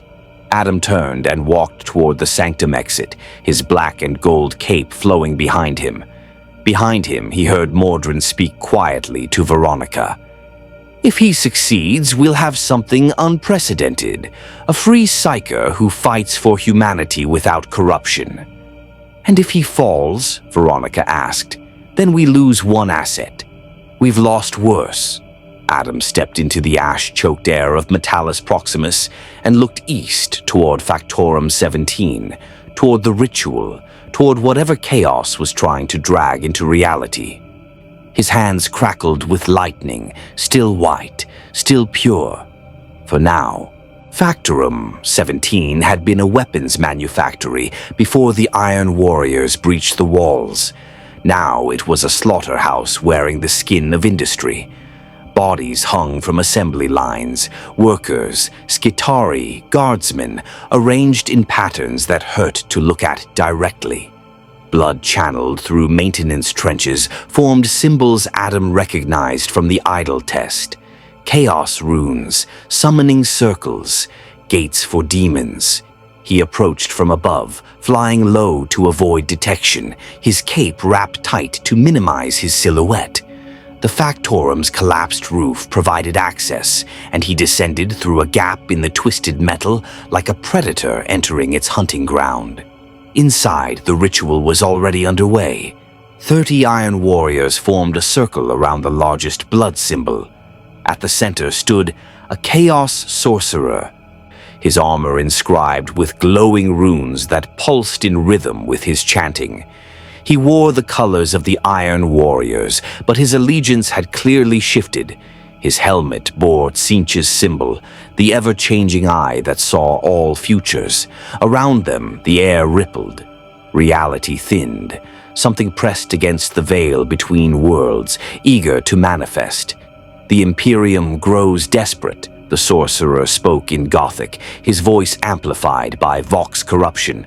"They send their toys, their space marines, their skitari, their faith, but they cannot stop what comes. The architect of fate has blessed this ritual. In moments, a lord of change will walk this world. This forge world will burn with warp fire, and from its ashes we will craft weapons worthy of the War Master's great crusade." The Iron Warriors chanted in response, their voices a discordant hymn to chaos. The blood symbols glowed brighter. The pressure increased. Adam felt the warp pushing through, reaching for reality with tendrils of madness and mutation. He'd seen enough. Adam dropped through the roof like divine judgment. Lightning announced his arrival, a column of white fury that struck the center of the ritual circle. The blast scattered Iron Warriors like toys, their ceramite armor cracking from the impact. The sorcerer's concentration broke, and the ritual wavered. "Intruder!" the sorcerer roared, whirling to face Adam. His eyes, all 9 of them, spread across his helmet and shoulder guards, fixed on the newcomer. You are the anomaly, the one the Changer whispered about, the fool who resists gifts freely offered." He laughed, the sound like breaking mirrors. "You should have accepted Tzeentch's blessing. Now you face his servant instead." The Iron Warriors recovered, forming a defensive perimeter. Bolters rose, targeting Adam from a dozen angles, but they hesitated. The sorcerer raised a hand. "No, this one is mine, a test from the architect. Let us see if prophecy proves true, whether the God King from dead pantheons can resist the true gods of this universe. The sorcerer thrust his staff forward, and warp fire erupted from its tip. Not clean flame, but chaos corruption given form. Fire that burned reality itself, that turned air into screaming faces and stone into writhing flesh. It struck Adam directly. He should have died, should have been consumed. Instead, lightning exploded from his body in a sphere, meeting the warp fire and canceling it in a detonation that shook the Factorum's foundations. Adam emerged from the blast zone, his uniform scorched but intact, his eyes blazing with white fury. "Fascinating," the sorcerer breathed. "You channel power but remain uncorrupted. How?" "The warp touches all who use it. The warp changes all who touch it. Unless..." Understanding dawned in his multiple eyes. "Your power predates the warp's dominance. Ancient magic from a time before the Four rose to prominence. You're not just an anomaly, you're an impossibility." Adam didn't respond with words. He responded with violence. He closed the distance in a blur, his fist aimed at the sorcerer's helmet. But Iron Warriors weren't ordinary traitors. They were veterans of 10,000 years, their combat algorithms honed by millennia of siege warfare. Two stepped into Adam's path, their power fists charging with energy. Adam adjusted mid-flight, his combat instincts perfect. He caught one power fist by the wrist, redirected its force into its wielder's chest, and used the dying Iron Warrior as a shield against the second's attack. Then he threw the corpse into 3 more traitors and released lightning into the tangle of armored bodies. The sorcerer chanted rapidly, his staff glowing with building power. "You are skilled, powerful, but skill and power mean nothing in the face of Tzeentch's grand design. I have seen your futures, anomaly. Every path ends in either corruption or death. You cannot escape fate." Reality warped around Adam. Suddenly he was falling through impossible geometries. The Factorum replaced by a maze of crystalline pathways that branched in directions that violated physics. Each path showed a different future. Adam serving Khorne, Adam enslaved to Tzeentch, Adam dying screaming as Nurgle's plagues consumed him, Adam drowning in Slanesh's excesses. Every future ended in damnation. The sorcerer's voice echoed from everywhere and nowhere. "You see, the Changer has calculated every variable. Resistance is meaningless. Surrender now, and I will grant you the mercy of swift corruption. Fight, and you'll fall slowly, painfully, watching yourself become the monster you fear." Adam stood in the center of the crystalline maze, surrounded by visions of his own corruption. He'd faced similar illusions before, ancient sorcerers trying to break his will, demons of other pantheons showing him futures where he failed. He'd always resisted through one simple truth. He chose, not fate, not destiny, not gods. Him, Teth Adam, the man who'd killed gods and kings because they told him he had no choice. Adam closed his eyes and remembered Kondak. Not the kingdom as it had been, that was dust, but what it represented. A place where he'd made the rules, where his will had been law, where he'd chosen to be protector instead of conqueror, even when it would have been easier to rule through fear. He'd made that choice. Not Shazam, not the gods, him. Lightning erupted from his core in a sphere that shattered the illusion like glass. The crystalline maze dissolved, the false futures burned away, and reality snapped back. He stood in Factorum 17 again, the sorcerer staggering backward in shock. Impossible. The maze of futures is absolute. No one escapes without... Adam's fist struck the sorcerer's chest with enough force to crack his corrupted power armor. The traitor flew backward, smashing into a support pillar hard enough to bend steel. Before he could recover, Adam was on him, one hand gripping his helmet, lightning building in his palm. "Wait," the sorcerer gasped. "You don't understand the ritual. It's not just summoning a demon. It's opening a permanent warp rift.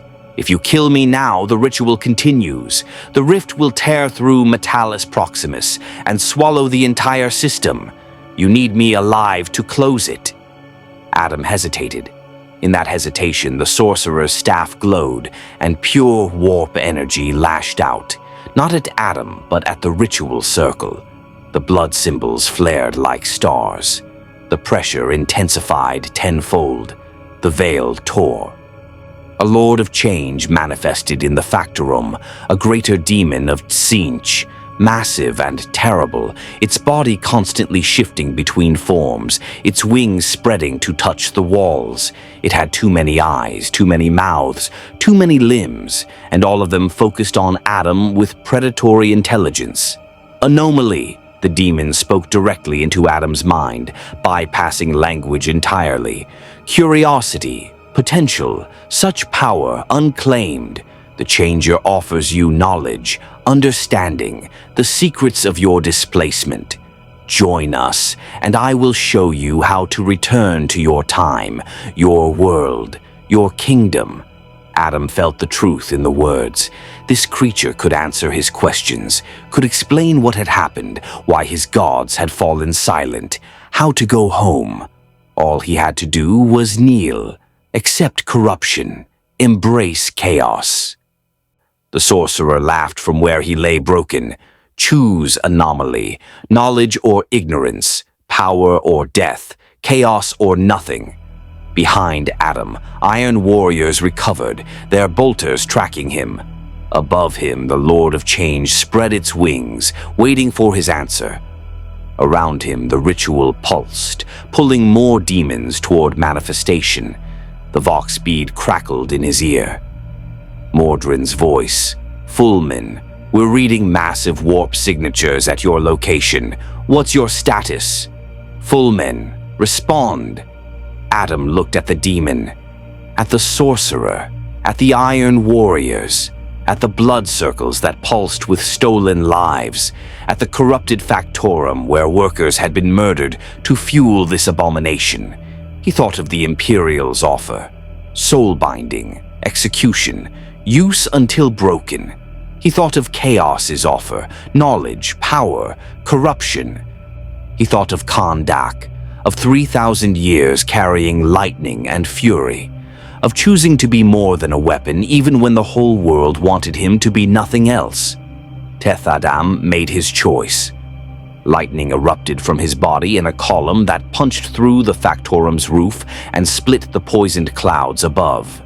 Pure white electricity, uncorrupted and absolute, channeled with every ounce of will he possessed. It struck the Lord of Change directly, and the demon shrieked in frequencies that shattered glass and cracked stone. "Fool, you cannot destroy me. I am eternal. I am..." "Mortal," Adam whispered. Then he poured everything into the blast. 3,000 years of fury, of resistance, of refusing to bow.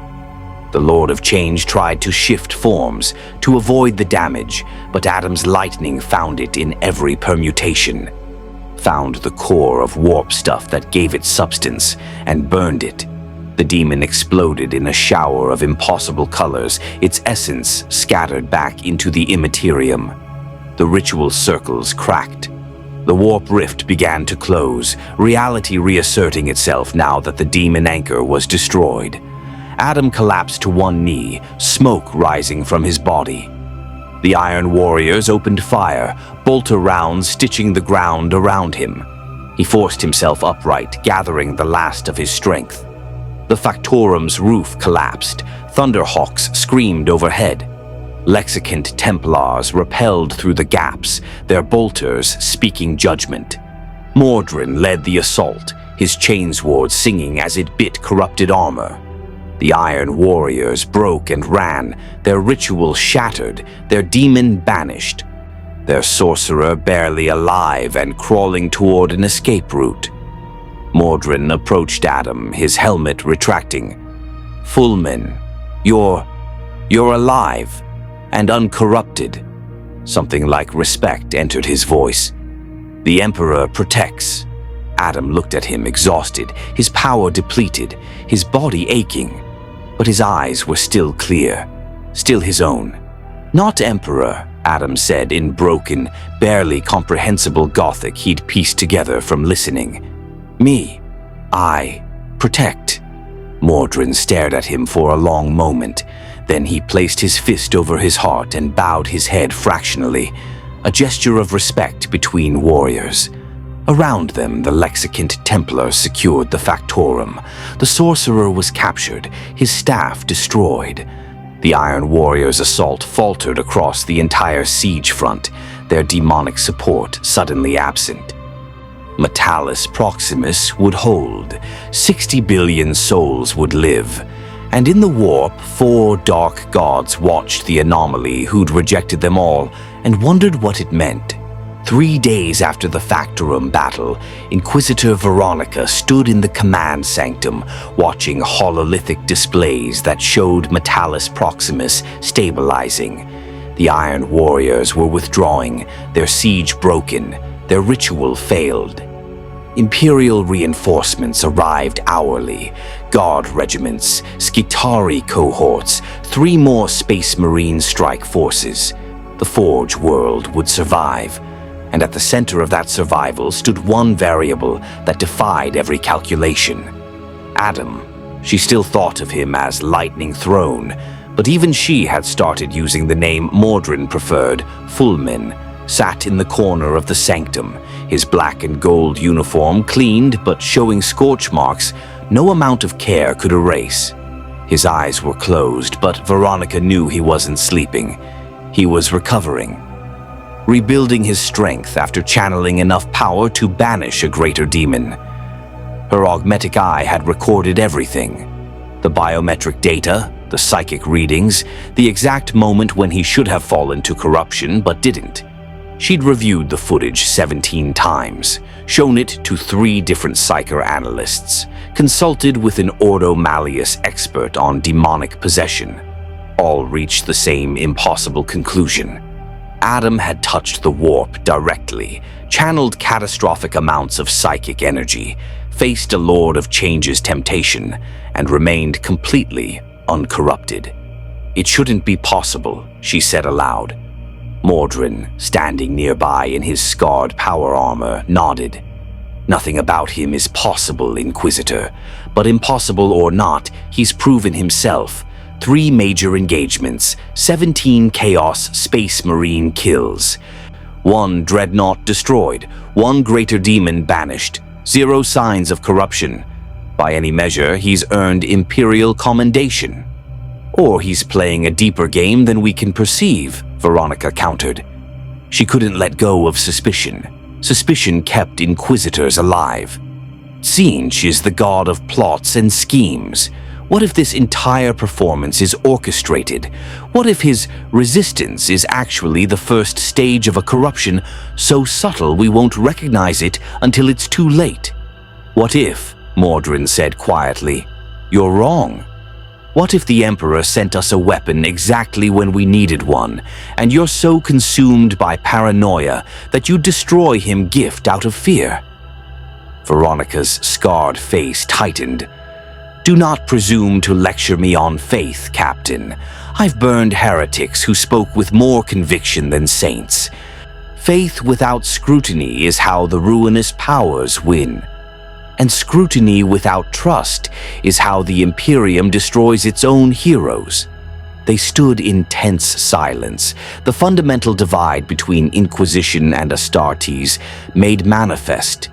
Veronica saw threats everywhere because threats were everywhere. Mordrin saw a warrior who'd proven himself in blood because Space Marines understood blood. Adam opened his eyes, sensing the tension. He looked between them, understanding enough to know they were arguing about him. Again. Always. He stood slowly, his movements careful, still recovering. He walked to the hololithic display showing Metalis Proximus, studied it for a moment, then pointed at the Iron Warrior's retreat vector. He spoke in his language, the words still incomprehensible, but the intent clear through gesture, asking if the enemy was truly gone or regrouping. "They're withdrawing to their fleet," Mordrin translated the tactical question. "Standard Iron Warriors doctrine after a failed siege. Cut losses, preserve forces, attack elsewhere. The immediate threat is over." Adam nodded, processing. Then he pointed at himself and made a questioning gesture. "What now?"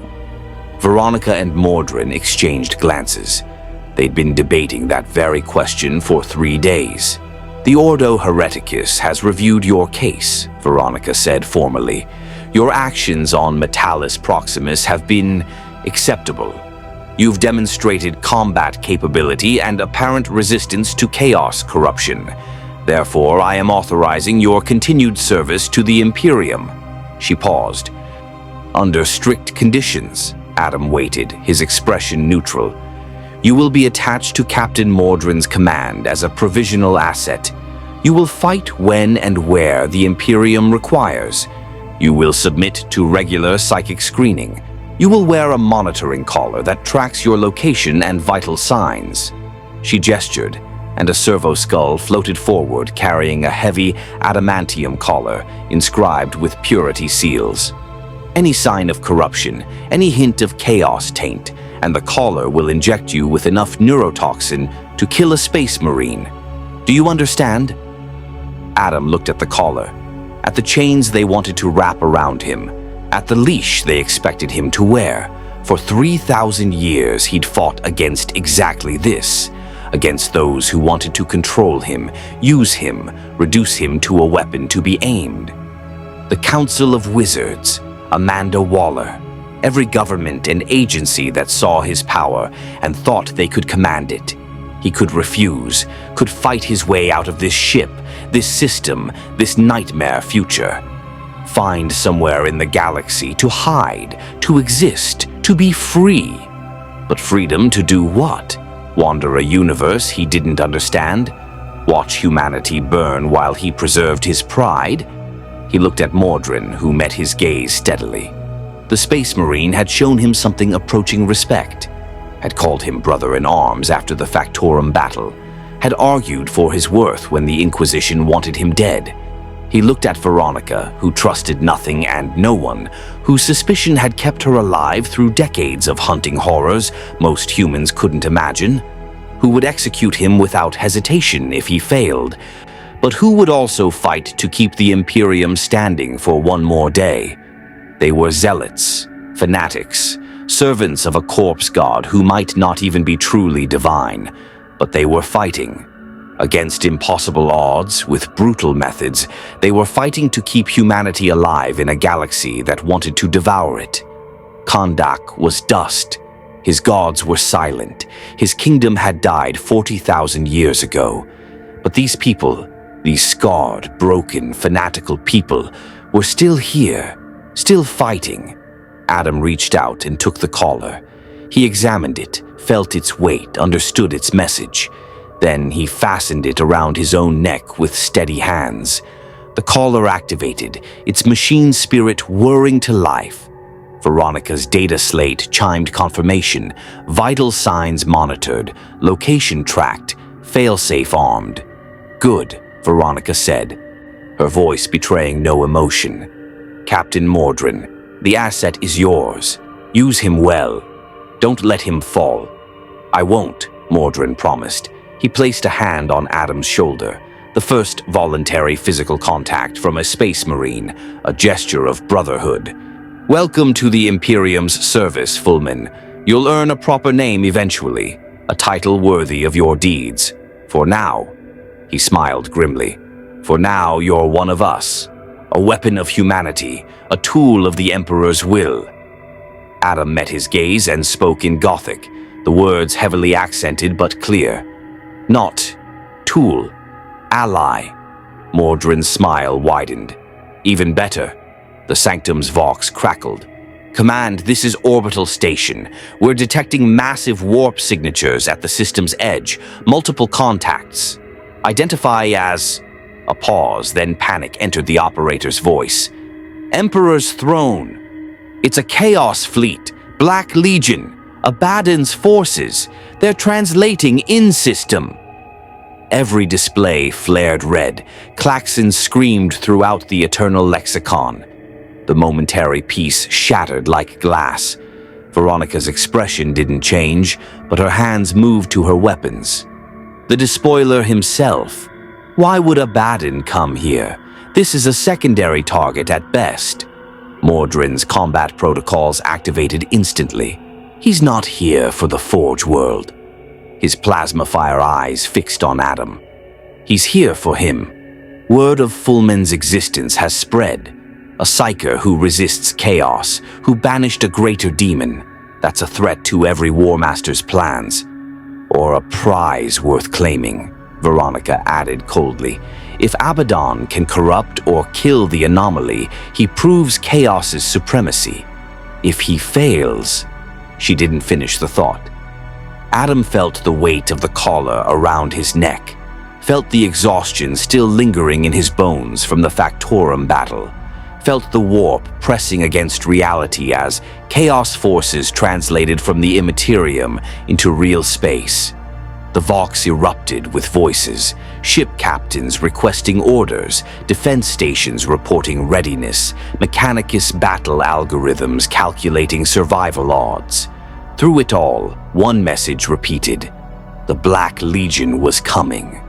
The most feared chaos force in the galaxy, led by Abaddon the Despoiler, the War Master who'd brought the Imperium to its knees 13 times before. And they were coming for him. Adam looked at his hands. Lightning crackled weakly between his fingers. White still, pure still, but depleted. He'd need time to recover. Time he wouldn't get. "All hands to battle stations," Mordrin commanded across the Vox. "Lexicant Templars, prepare for boarding actions. Fulman." He turned to Adam. "Stay close. If they breach our hull, you'll need every ally you can get." "Negative," Veronica interjected. She pulled up a hololithic star map. "The Black Legion will board. Abaddon will send his champions. But we can't let this become a ship-to-ship engagement. We'll lose." She pointed at a location on the map, a massive debris field surrounding a dead moon. "We lure them there, let them pursue, then we turn and fight where their numbers advantage is reduced." "Standard Raven Guard tactics," Mordrin acknowledged. "Risky. If they don't pursue, they'll pursue.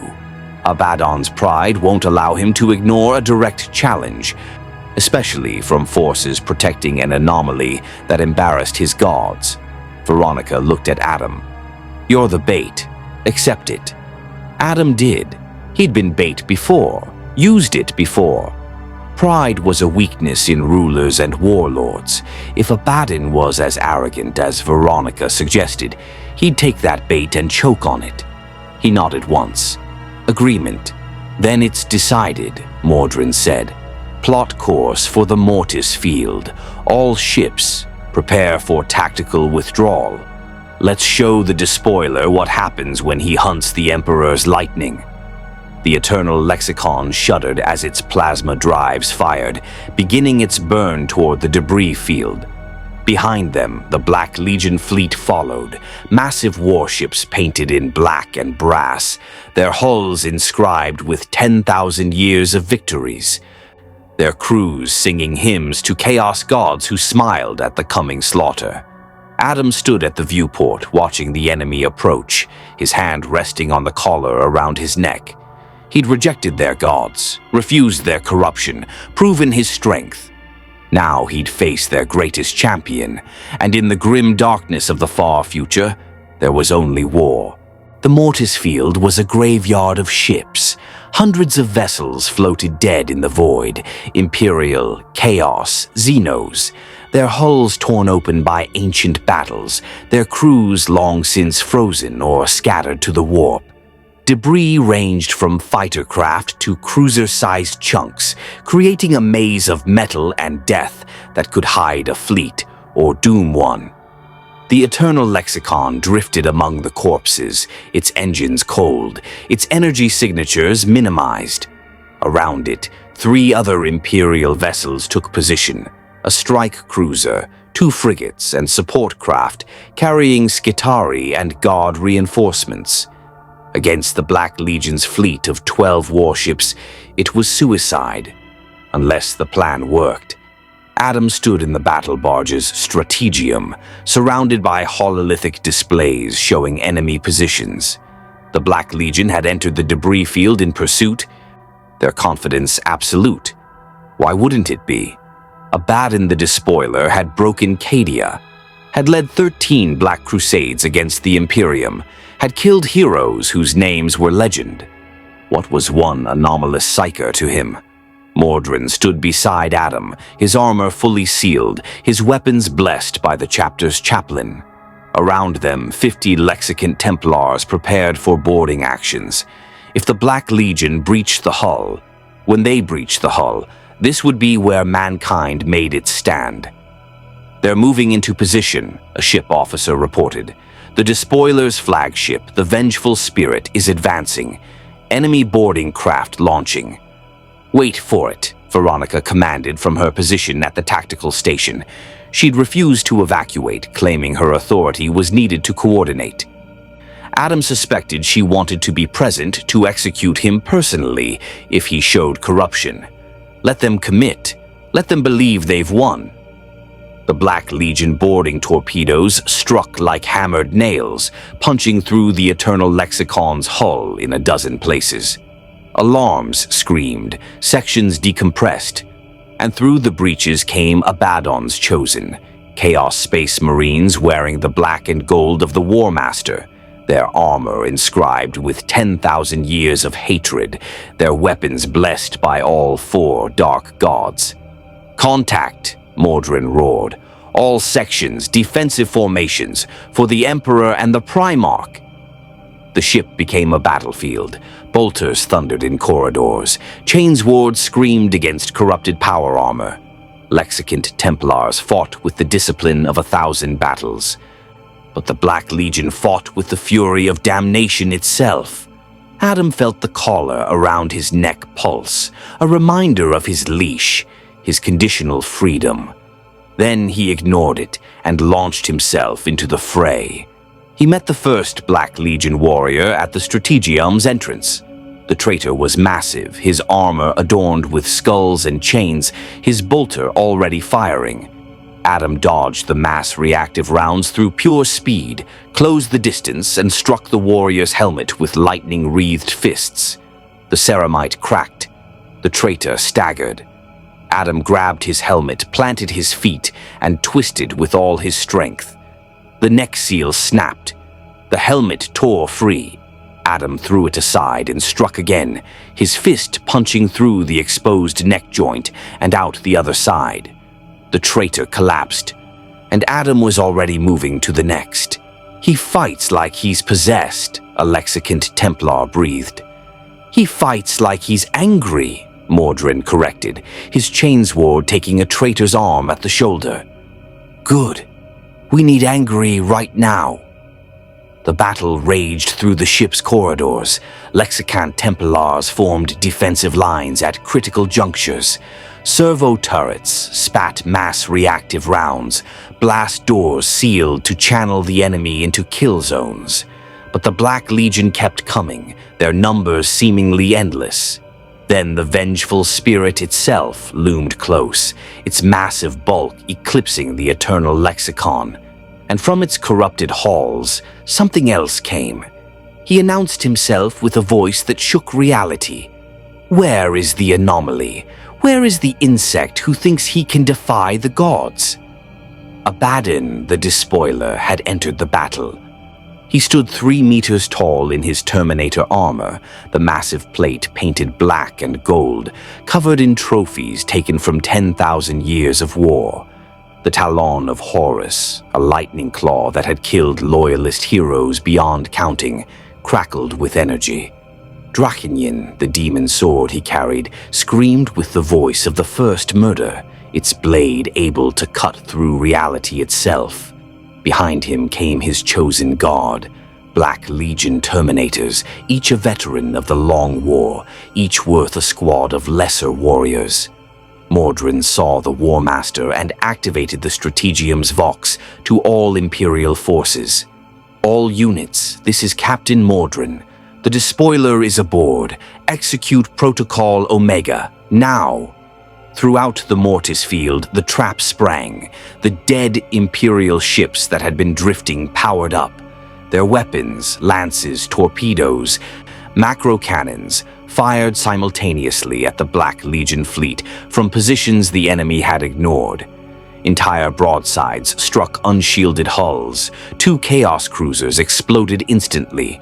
3 more took catastrophic damage. The Black Legion fleet reeled, suddenly facing a coordinated ambush instead of a desperate last stand. But aboard the Eternal Lexicon, Abaddon simply laughed. Clever. The Corpse Emperor's slaves have learned tactics. It won't save them. He pointed Drachenyan at the Strategium door. The demon blade cut reality, opening a path through 3 feet of reinforced ceramite as if it were paper.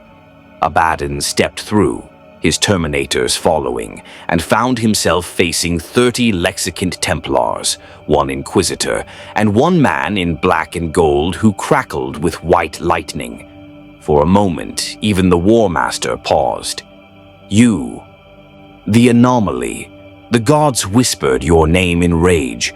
Korn wants your skull. Tzeentch wants your secrets. Nurgle wants your body. Slaanesh wants your screams. He leveled Drachenyan at Adam. I will deliver all 4. Adam met the gaze of the galaxy's most feared warlord, this monster who'd broken Cadia and brought the Imperium to its knees, and felt no fear, only recognition. He'd faced tyrants before, killed them before. This one wore more impressive armor, but underneath, he was the same. A bully drunk on power who thought strength gave him the right to command. Adam spoke in Gothic, his accent heavy but his meaning clear. Come, try. Abaddon charged. The War Master crossed the distance in a blur, Terminator armor moving with speed that shouldn't be possible. Drachenyan swept down in an arc that would bisect Adam from shoulder to hip. The Lexicant Templars opened fire, their bolters roaring, but the rounds sparked harmlessly off Abaddon's armor or were deflected by Chaos blessings. Adam flew upward, the demon sword missing by millimeters, and released lightning directly at Abaddon's helmet. The War Master's armor absorbed the blast, runes glowing as they channeled the energy away. Abaddon's laughter boomed. Is that all? The gods said you were special. You're just another weakling wielding stolen power. The talon of Horus swept up, its power claws aimed at Adam's torso. Adam twisted midair, the claws missing, and struck Abaddon's shoulder joint with both fists. The impact rang like a cathedral bell. Abaddon stumbled fractionally. Better, but still insufficient. The battle between them exploded through the Strategium, Adam's speed against Abaddon's power. Lightning against demon-blessed armor, ancient fury against 10 millennia of chaos corruption. Around them, Lexicant Templars fought Abaddon's Terminators in a desperate melee. Chainswords sparked against corrupted plate. Bolt rounds found weak points and detonated. Blood, both red and black, painted the walls. Mordrin dueled a Chaos champion, their blades locked, neither giving ground. Veronica fired her bolt pistol with surgical precision, each shot aimed at corrupted helmet seals and joint servos. Fullman, the sword! That demon blade is the source of his power. Adam heard her through the combat chaos.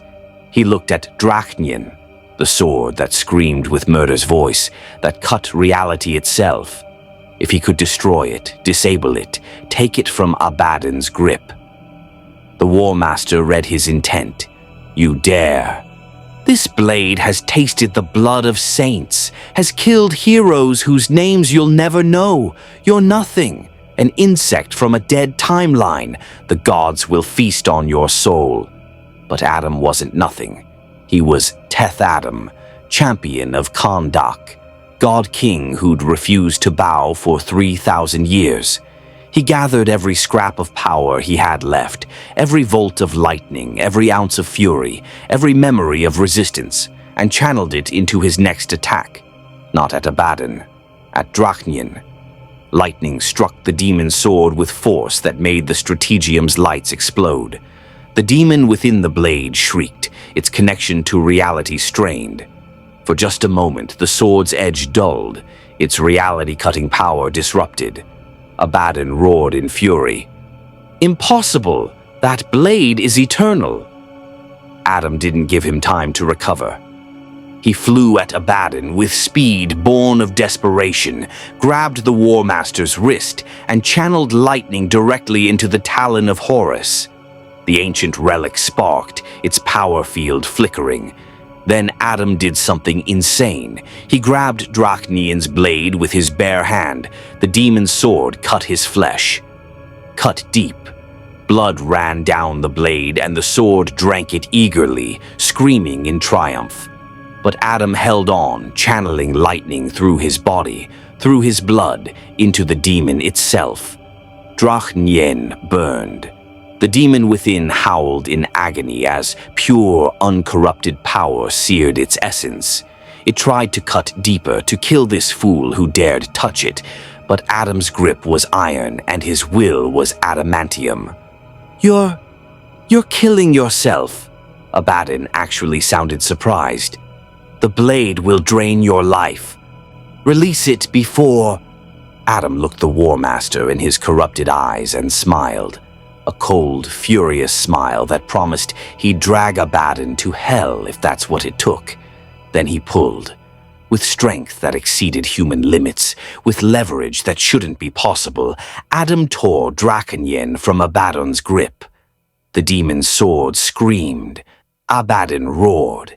And Adam, still holding the blade despite the agony, flew backward and hurled it with all his remaining strength through a ruptured viewport. Drachnyan tumbled into the void, still screaming, its connection to Abaddon severed. The War Master stared at his empty hand, at the impossible fact that someone had disarmed him, that his legendary blade, the sword that had killed saints, was gone. You will die for this." But Abaddon's voice held something it hadn't before. Doubt. "All ships. Target the vengeful spirit," Veronica commanded across fleet channels. "Concentrated fire. Now!" The Imperial fleet's weapons spoke as one. Lance strikes, torpedo volleys, macro cannon salvos, all aimed at Abaddon's flagship.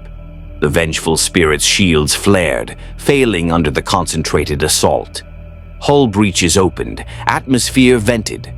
Abaddon's Terminators retreated toward their boarding craft, dragging their War Master with them despite his furious protests. "This isn't over. The gods have marked you anomaly. Wherever you go, we will find you. Wherever you hide, we will hunt you." But they were retreating. The despoiler, who'd broken Cadia, was retreating from one wounded Psyker and a handful of Space Marines. The Black Legion fleet disengaged, limping toward the system's edge to translate back into the warp. They left behind 3 destroyed ships, dozens of dead warriors, and their reputation slightly tarnished. As the enemy withdrew, the strategium fell silent. Bodies littered the floor, Lexicant Templars and Black Legion warriors mixed together in death. Only 15 loyalist Space Marines still stood. The rest had given their lives holding the line. Adam collapsed to his knees, his hand, the one that had gripped Drachnyan, a ruined mass of cut flesh and burnt tissue. Blood pooled beneath him. The collar around his neck beeped alarm warnings as his vital signs crashed. Mordrin caught him before he fell completely. "Apothecary, now!" The chapter's Medicae rushed forward, their tools clicking. Veronica approached slowly, her bolt pistol still drawn but pointed at the floor.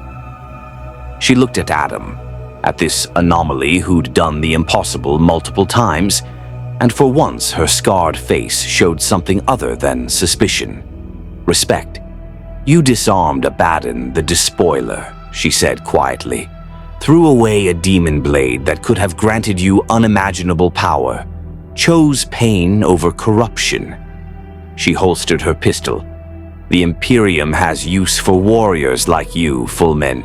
If you survive." Adam looked up at her through pain-clouded eyes and managed to speak one word in Gothic. Survive. He'd survived 3,000 years, survived losing his world, his time, his gods. He'd survived this too. 6 weeks after the Battle of Mortis Field, Adam stood on the observation deck of the Eternal Lexicon, his right hand fully healed through a combination of Imperial medical science and his own regenerative capabilities. The collar remained around his neck, but he'd stopped noticing its weight. Or perhaps he'd accepted it as the price of alliance. Metalis Proximus had been saved, the Iron Warriors driven off, the Black Legion's fleet crippled. 3 victories in rapid succession, each one supposedly impossible.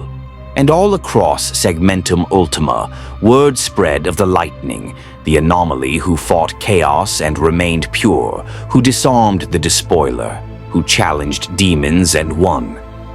Mordrin joined him at the viewport. "The Administratum is still trying to classify you. They've settled on sanctioned irregular asset, category unknown. It's their way of admitting they have no idea what you are." He paused. "The Inquisition has authorized your continued deployment. Veronica even recommended you for a commendation, though she'll deny it if asked." Adam nodded, watching the stars drift past. Somewhere out there was Earth. Terra, they called it now. The heart of an empire that worshipped a corpse and burned worlds to keep humanity alive. "You're learning Gothic faster," Mordrin observed. "Soon you'll be able to argue with us properly. That should be entertaining." He grew serious. "But you should know Abaddon won't forget. The Black Legion will come for you again, and next time they'll be prepared." "Let them," Adam said in Gothic, his accent still heavy but understandable. "I am Teth Adam. I do not run." Mordrin smiled grimly. "No, I don't suppose you do." He handed Adam a data slate. "New orders. There's a hive world 3 systems from here, Vordan Secundus. Genestealer cult uprising. They're preparing to summon a Tyranid splinter fleet. The Inquisition wants you deployed before the Xenos arrive." Adam took the slate, studied the tactical data. Another world, another war, another impossible fight in a galaxy that seemed to manufacture them endlessly. Kondak was dust. His gods were silent. His kingdom had died 40,000 years before he'd arrived in this nightmare future. But here, now, he had purpose. These humans, zealous, brutal, desperate, were fighting for survival against horrors that would devour the galaxy. They needed warriors, needed weapons, needed someone who could stand against chaos and not break. He'd rejected servitude, rejected slavery. But alliance, fighting alongside those who refused to surrender, even when the universe itself demanded it. That he could accept. Adam looked at his reflection in the viewport, the collar around his neck, the scars on his hands, the exhaustion that never quite left his eyes. He'd survived being displaced across 40 millennia, survived the warp's corruption, survived facing the despoiler. But the galaxy wasn't done testing him. Out there, beyond the stars, 4 dark gods watched and waited. Korn wanted his skull. Tzeentch wanted his secrets, Nurgle wanted his flesh, Slanesh wanted his screams, and sooner or later one of them would get what they wanted, because in the grim darkness of the 41st millennium, corruption was inevitable. Everyone fell eventually, everyone broke. Everyone except those too proud, too furious, too stubborn to bend. Teth Adam had never been good at bending. "When do we deploy?" he asked Mordrin. 6 hours. Use the time to rest. Where we're going, you'll need every scrap of power you possess." Adam nodded and turned from the viewport. As he walked past, Mordrin spoke quietly. "Full men, thank you for choosing us, for standing with humanity when you could have walked away." Adam stopped, looked back at the Space Marine, and managed something that might have been a smile. "You fight for all people, not just strong. You protect weak, too. That is," he searched for the Gothic word, "honor." "Honor," Mordrin agreed. "In the service of the Emperor." Adam didn't correct him. Didn't mention that he didn't serve the Emperor, that corpse god on his golden throne. He served an idea that the weak deserved protection, that tyrants deserved death, that power came with responsibility. The same ideals that had driven him for 3,000 years in a different universe. The same ideals that would sustain him for however long he survived in this one. As Adam left the observation deck, Mordrin watched him go and activated a private Vox channel to Veronica. "He's adapting," the captain reported, "learning Gothic, understanding our tactics, accepting his place in the Imperium's hierarchy." "Or appearing to," Veronica's voice crackled back. "Keep watching him, Mordrin. The moment he served, the moment he accepted that collar, every Chaos God marked him as a priority target. Abaddon's assault was just the beginning. They'll send worse. They'll tempt harder. They'll break him eventually. And if they don't, then the God Emperor has given us something precious. A warrior who fights because he chooses to, not because he must. In a galaxy where choice is the first thing chaos steals, that's worth more than 1,000 Space Marines." Mordrin closed the channel and looked out at the void. The Eternal Lexicon turned, aligning for warp translation. Toward Vorden's Secundus. Toward another war. Toward the endless battle that defined the Imperium's existence. And somewhere in the ship's training halls, Adam practiced with his lightning, pushing his powers to their limit, preparing for the next battle, the next demon, the next impossible choice between corruption and death. He'd learned one thing in his weeks aboard the Eternal Lexicon. In this nightmare future, there were no good choices. No clean victories. No heroism without cost. There was only war. And Adam had been born for war 3,000 years ago, in a kingdom that no longer existed, empowered by gods who'd fallen silent.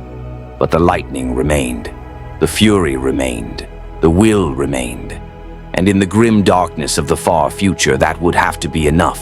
In the grim darkness of the far future, there is only war. More stories await.